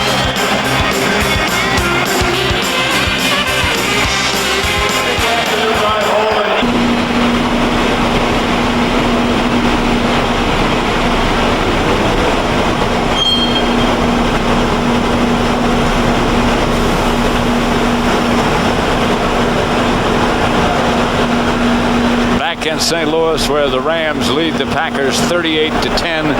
The fourth quarter has just begun. The Rams have the ball at their own 33. That's hard so far.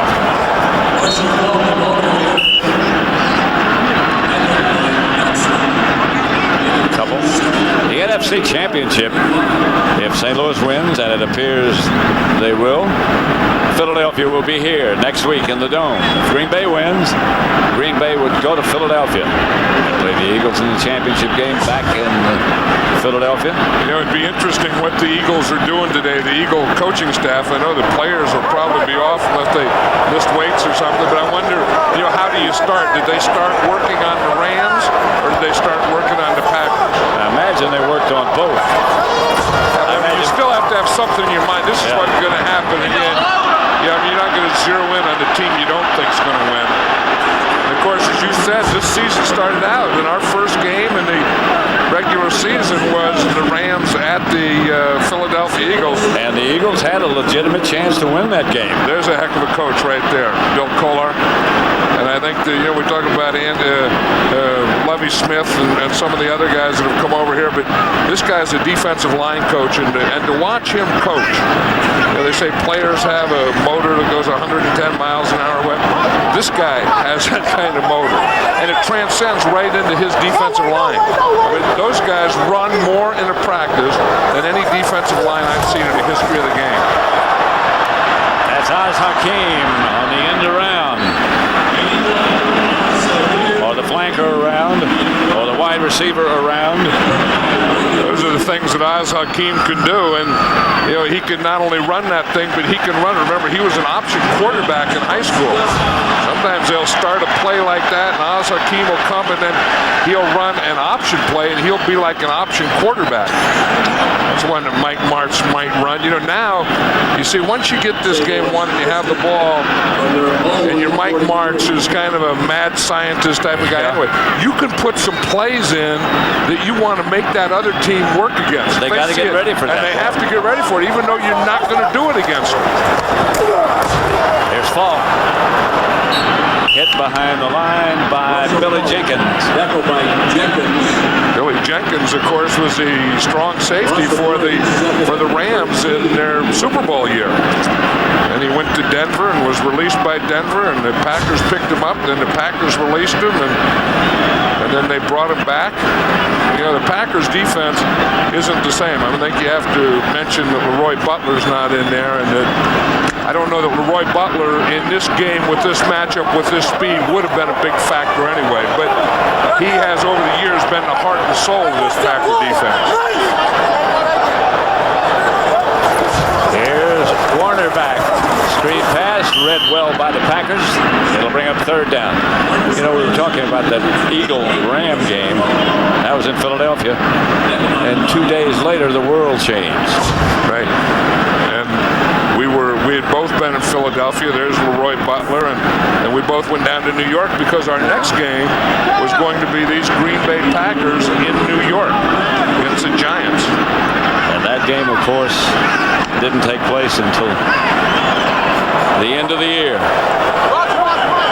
There's Allen Rossum in there as a linebacker, and that's that dollar package that they've been using all day that the Rams took a little while to figure out, but now have figured it out. Warner. Torrey Holt, who might be a little shy of the first. You know, we just got word from the Philadelphia Eagles that the players are off today, but the ones that need treatment are in there getting treatment, and the coaches are there at the facility. Of course, you would know that they would be, but they're working on both teams. And I would guess that right now they're not working on both teams.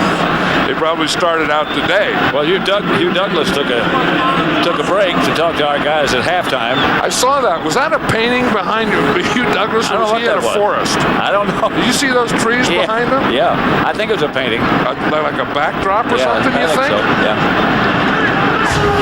Where in the heck is he? Maybe he was in a museum. Good one. Rossum back, signal fair catch. The ball bounds into the end zone. They'll start from the 20. 38-10. The Rams lead the Packers. 10:50 left to play. Not until you turn your head. Okay, see, she was looking the other way. She wasn't paying attention. So now, well, okay. No, don't turn away. Look straight ahead. Always look straight. Always look the camera in the eye. It's Brett Favre. Drops it up the middle of Lamont Green. Tommy Polley. Tommy Polley doesn't watch out. He's going to have some kind of playoff record for tackles. He's been making tackles all over the place. He has a touchdown. He's been tackling the run. He's been tackling the pass. He's turning into something special. You know, they needed someone there, too. I mean, they had London Fletcher, and they needed another speed type of linebacker. And as they use the Tampa Bay defense, and they want to be like Tampa Bay, they wanted Derek Brooks. Picked off. He threw it, bounced off, and Tommy Polley came down with it. What a game he's had. Leonard Little is the pass rusher that is going to get there. You're going to see Leonard Little. He's going to start from here. You see him come around the corner right there. He has a hold of Brett Favre. He makes him throw it. The ball is tipped by Amon Green right into Tommy Polley. But the guy who makes this play is right here, is Leonard Little, right there. He's the guy that makes it. And Brett Favre knows that, you know, this situation, this score, this much time, you have to make something happen, and then you force it, and then those things happen. Tommy Polley's had 2 interceptions in the last 5 years. Yeah, but it all started right there with Leonard Little. He's got 2 today. Here's Marshall Faulk. Inside the 30, about the 28. This hasn't been a Brett Favre day today. The Ram defense has had their way with him. You look, they've sacked him twice. They've hit him 4 times, hurried him 4 times. The big one intercepted him 4 times, had 2 batted balls. That defense has been all over him. I mean, they come in to get Brett Favre, and they got him. The INTs are the big thing. Well, and then the thing that he didn't get any running. I mean, we'd said this earlier, that when he's his best is when Amon Green is his best, and that didn't happen either. Rams jumped on Amon Green. It was Faulk. Taken down by Santana Dotson. Yeah, this offensive line of the Rams, I think, is the other thing. You tend to talk about their receivers, Marshall Faulk and Kurt Warner, but this line has done a heck of a job. And Orlando Pace right there is, I think, is maybe the best tackle in all of football. Tom Newton, Andy McCullum, the center we talked about, where he led and pulled and did some of those things. I think he's the underrated guy there. Adam Timmerman, the right guard, he's going to the Pro Bowl, and big Rod Jones starting for his first time for Ryan Tucker has played very well at right tackle.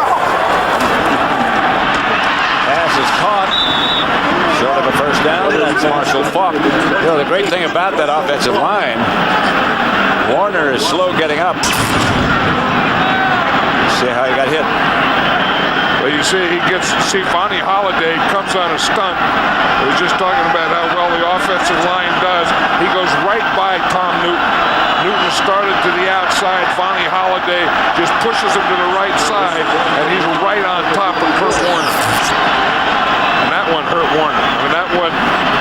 not the hit that hurts as much as the second hit. I mean, you get the hit from Johnny Holiday, then the body hits the turf. You know, one of the great things about that offensive line you were just talking about is that they're all going to be together for the next 5 years, which is unheard of in this day and time in the NFL. They're all under contract for 5 years.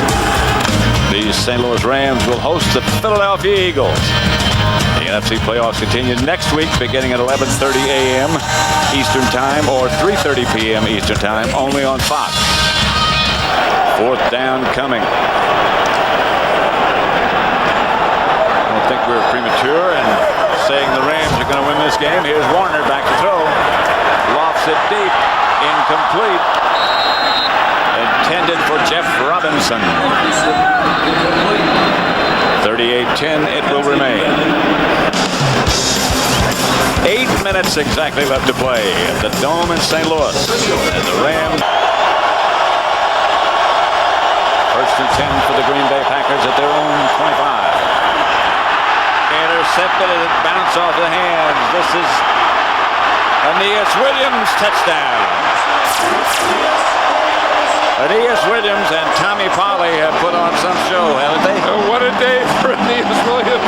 What a day for Tommy Polley, and what a terrible day for Brett Favre. 5 interceptions.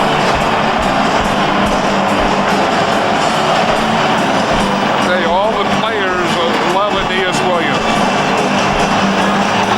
You have winners and you have losers in this game, and the finality of it. We say the winner plays in a championship game next week, and the loser has 6 months to think about this one. Out of Amon Green's hand, a little high, and again, they can just play deep, they can just play zone, they can just play everything off. Aeneas Williams is doing that, and the ball goes right to him. Most points ever allowed by Green Bay in a playoff game. And it could be most points allowed by an offense in a playoff game. Could be. And the Packers have had such a great year. I mean, they came back, they were 12-4 this year. Beat the 49ers last week, but this is about the Rams today. Well, you know, John, there are exceptions, but not many, where a team that has to play the extra game advances. Baltimore did it last year, I know, but it's not a situation that happens very often. Well, they have to play the extra game because they didn't have the better record, and the team that has the better record during the regular season gets the bye. So it's kind of a reward system. It's not something given to you. But this has to be one of Brett Favre's worst days. You can just see it in his eyes there. And remember last week against the 49ers, you could see in his eyes that he was going to come back. And I didn't feel that this second half. No, the fire was not there that was there last week. And the fire could have been in the belly, but it was just they got themselves in such a hole that they just couldn't get out of it. And then things started to go backwards on them, and then the Rams were able to play defense the way they wanted to. Bouncing kick, left on the ground. Finally picked up by Herbert Goodman. Gets it out. Herbert Goodman on the return. Week 1, the Rams and the Eagles. The Rams led 17-3 through 3 quarters. The Eagles tied the game with 2 Cecil Martin touchdown catches in the 4th quarter. Then when the Eagles kicked off, about 4 Eagles had a shot at recovering, and they were down about 15 yards away from winning the game. And nobody could pick it up. They put a heck of a lot of pressure on Kurt Warner. That was Cecil Martin. He had 2 touchdowns. Here's the play you're talking about here. All they had to do was pick it up, and they could win the game. They didn't, and the Rams right here win the game in overtime. Here's Favre throwing to Bradford. At the 4.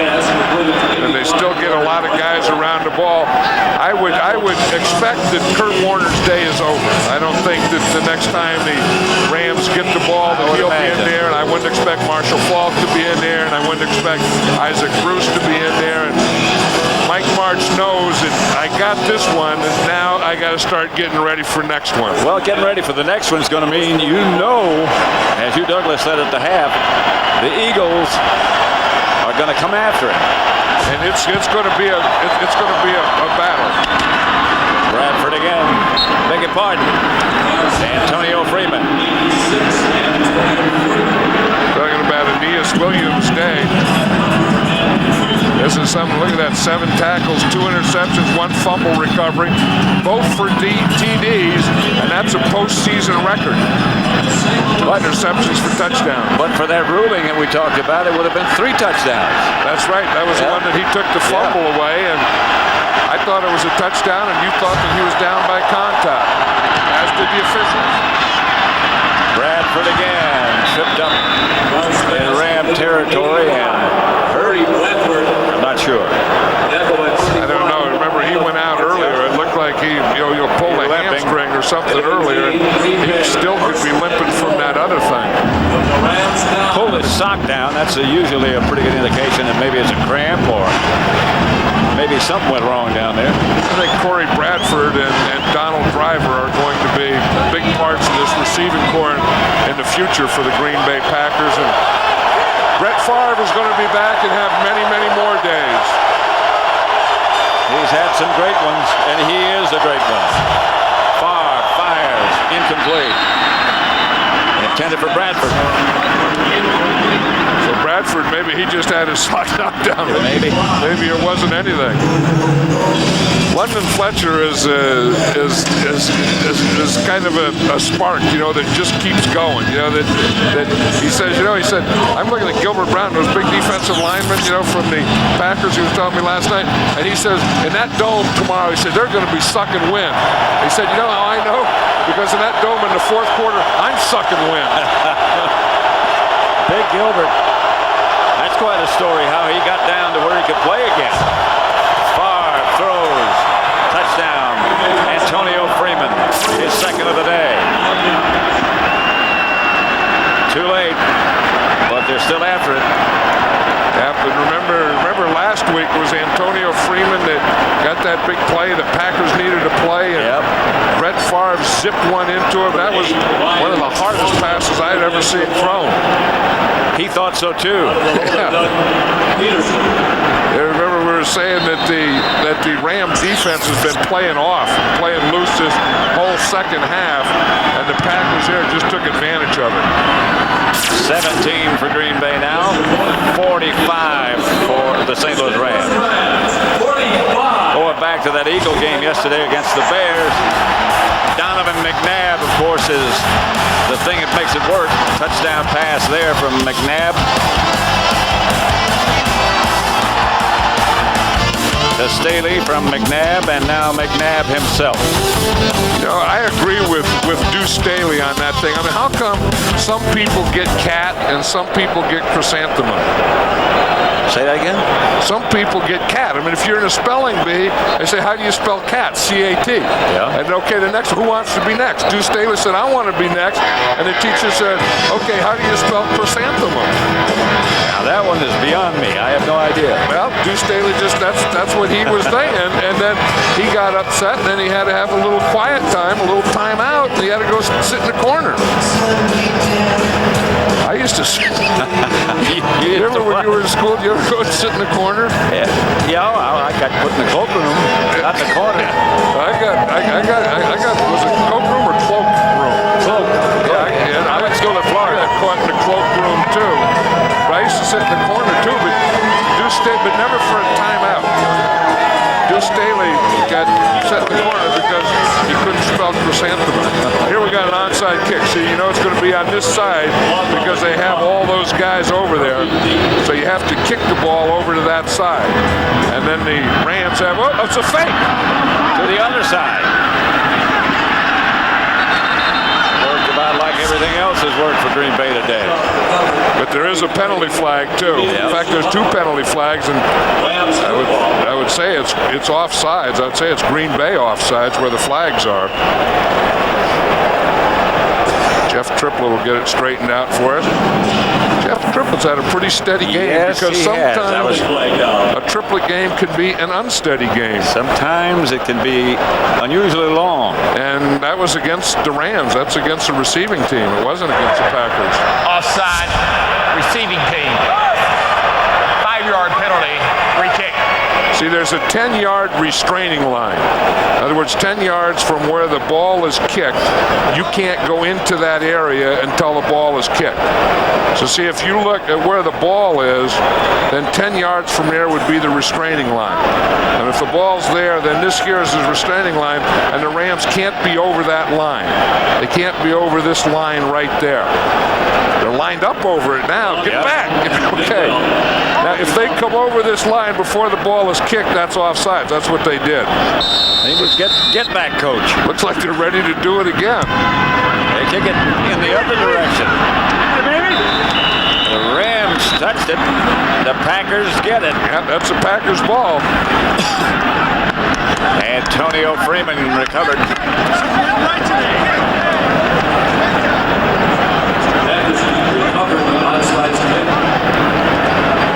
You look at the Rams and their weapons, but look at their touchdowns today. Aeneas Williams, Tommy Polley, James Hodgins, and then Marshall Falk and Torrey Holt. You expect that, but 4 touchdowns. Yeah, from Williams, Polley, and Hodgins. Who would have thought? But that's a great thing about NFL football and playoffs and all these things. You never know.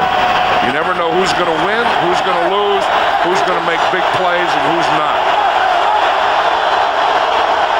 45-17, far back to throw. Drops it up the middle. Amon Green gets it to midfield. Amon Green was telling us last night, I mentioned earlier, that carrying the ball in the left hand all the time. He said, starting in minicamp this next year, he's going to start working on carrying the ball in his right hand because it has hurt him. In fact, it hurt him in this game, that one fumble he had. I asked him what he thought of Brett Favre. Was he everything that he thought he was before he joined the Packers? He said, and more.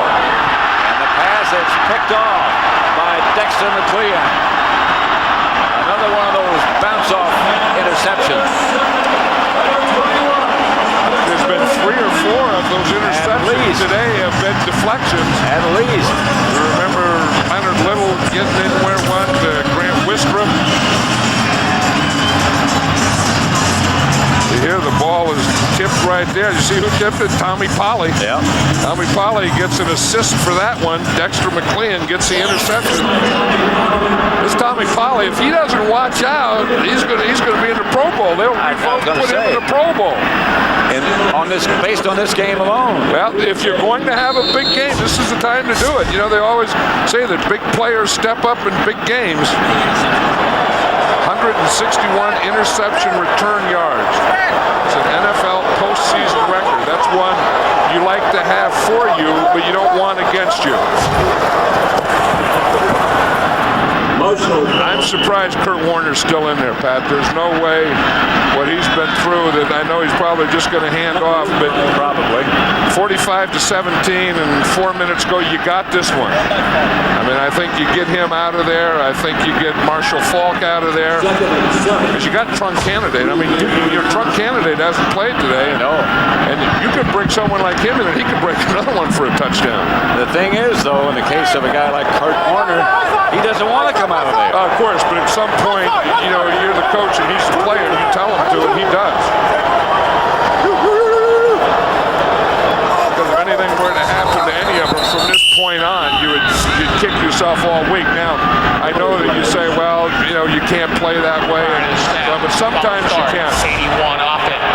I'd say penalty remains second down. We talked about in our opening remarks about his voice problems, the fact that he was hit 2 weeks ago against Atlanta in the voice box.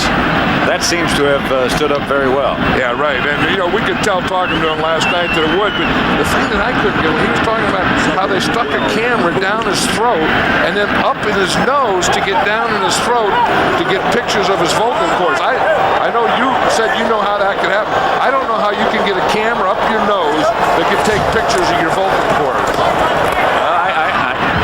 I know what the passage looks like because I had 11 broken noses, so maybe that helps me. But you didn't have any cameras stuck up in there and down in your vocal cords. It was long before that. Next Sunday, the NFL postseason continues on Fox with the NFC Championship game with 2 teams fighting to go to the Super Bowl. The St. Louis Rams will host the Philadelphia Eagles. The NFC playoffs continue next week, beginning at 3:30 p.m. Eastern Time. I beg your pardon, that's Central Time.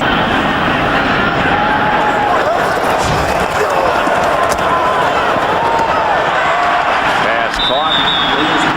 You know, the only thing that I was just going to say, the only thing I could think of, Pat, is that the Rams have a bye. What Mike Martz did is he gave the whole team the week off. They didn't come in, they didn't practice, they didn't do anything. So, and we watched them practice, and they were really fresh. And then maybe he thinks that you know, because they had the week off and they're fresh, they need to work out a little. So I don't know why he's doing it. Well, you know, he said they had them all stay in a hotel here in St. Louis last night. Normally, it's mandatory. You don't have to stay in a hotel if you don't want to. You can stay home if you want to. But he said, I put them in a hotel just to save them from themselves because of all the distractions and all the more relatives you get. Amazing how family increases. Yeah, I mean, if you're just playing a regular season game of preseason, you got like 2 cousins. Yeah. You know, and then you get into playoffs and you have cousins and uncles and aunts and family from all over. And then so he said that's why he put him in a hotel last night. Kurt Warner's wife. Warner said that, you know, that week that they had off, he couldn't talk. And he said, you know, it's pretty good not talking to the press all the time, but he couldn't talk to his wife or kids either. He sort of intimated that she liked that 2 minutes ago. And watch the Rams try and beat the Eagles, and they know that if they do that, then they go to the Super Bowl, and that's what it's all about. What about this guy, Mike Martz? Genius? I think so. I think he's one of the best. I think that, you know, what he does is probably coach not only the best offense in football now, but maybe the best offense ever in football. Today's game is being produced by Bob Stenner, directed by Sandy Grossman. The tape producer is Mike Frank. The associate director is Mike Roig. The broadcast associates are Charles McDonald, Kerry Klosser, and Wayne Wilson. Technical producer is Bob Muller. The pregame show is produced by Scott Ackerson, directed by Bob Levy. Senior producers Bill Brown. The executive producers of Fox Sports are Ed Gorin and David Hill. You know, I've been both sides of this sideline in a playoff game, and this side here, you knowing that you haven't done anything yet, you just won the right to go to the championship game. You lost? It's a high. No, I've done both. I've won and I've lost. And that other side there, it's the end of your season. And these are the toughest losses. This is the lowest of the low because you have to live with this one for 6 months. There's no, well, we'll come back tomorrow and we'll get regrouped and we'll, you know, play again next Sunday. There is no next Sunday. And the next Sunday isn't until next September. But for these guys, it's next week, and that is big. And that is big. That is the NFC Championship. And one more week past that is the Super Bowl here on Fox. And this is the most fun time of the year. Yep. You know, when you have the best teams and the best players playing against each other. Well, the tempo of the play on the field increases. The tempo among us increases. The tempo of everybody involved gets a little bit faster. You know, I don't know that the clock is going to keep running. They may have to stay and play. Well, there's a change of possession. Yeah, it's an automatic timeout. They can't run the clock out. What a day this must be for Aeneas Williams. After all those frustrating years with the Cardinals, when he played at a Pro Bowl level, and the team was just not good enough for any postseason reward. Well, today, he's there. And, you know, and then he wants to be there again next week, and the week after that is the one that he wants, because getting to the Super Bowl is a thing, but the real thing is winning the Super Bowl. There is the owner of the Rams, Georgia Frontier. Now you're right, they're going to have to run another play. Yeah, I mean, the big thing wasn't running another play. The big thing was getting everyone off the field run out the clock in order to run another play. satisfying for Kurt Warner. He was not as sharp as we've seen him on some days, but he was pretty doggone good. Well, and I think one thing you learned today when you talk about the Rams and how explosive they are and how many weapons they have, you have to include the defense. You have to include Tommy Polley. As you were just saying, you have to include Aeneas Williams, because today was about Rams defense. Let's go down to Ron Pitts. Well, Kurt, you went through a lot this week. You had the throat problem, and then you got the stomach flu, and then your back started to tighten up a little bit, but it all seemed to work out in the end for you. It was a long week, but we came out and fought today, and our defense just played unbelievable. The offense really never got going, but never had to get going. The defense was just dominating the game from the start, and we got to give them a lot of credit. The offense did what we had to do, but really wasn't that much today. But glad I got it through this week, and now we just rest and get ready to go for next week.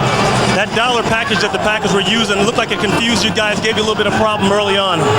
Well, they were just dropping everybody back. We were trying to get some shots down the field. We put ourselves in long situations.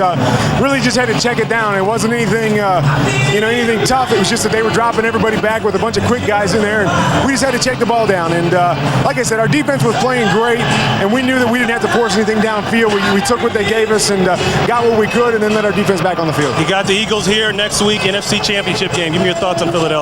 Great football team, a solid football team, top to bottom, both sides of the ball. Got a great playmaker in Donovan. The defense is solid all the way around, so it's going to be a great football game. It's going to be a tough football game. We're going to have to bring everything we've got and fight for it. All right, good luck next week. Pat, back up to you. All right, Ron, Kurt's going to have to start shaving a little bit more closely. He's got a little gray in the muzzle. Yeah, I know. Well, you know what causes that gray in the muzzle? When you get blood on the vocal cords. They're sticking cards. They're sticking cameras down your throat. This is Pat Summerall for John Madden and Ron Pitts saying so long from St. Louis, where once again the final score is the Rams 45, the Packers 17. Up next is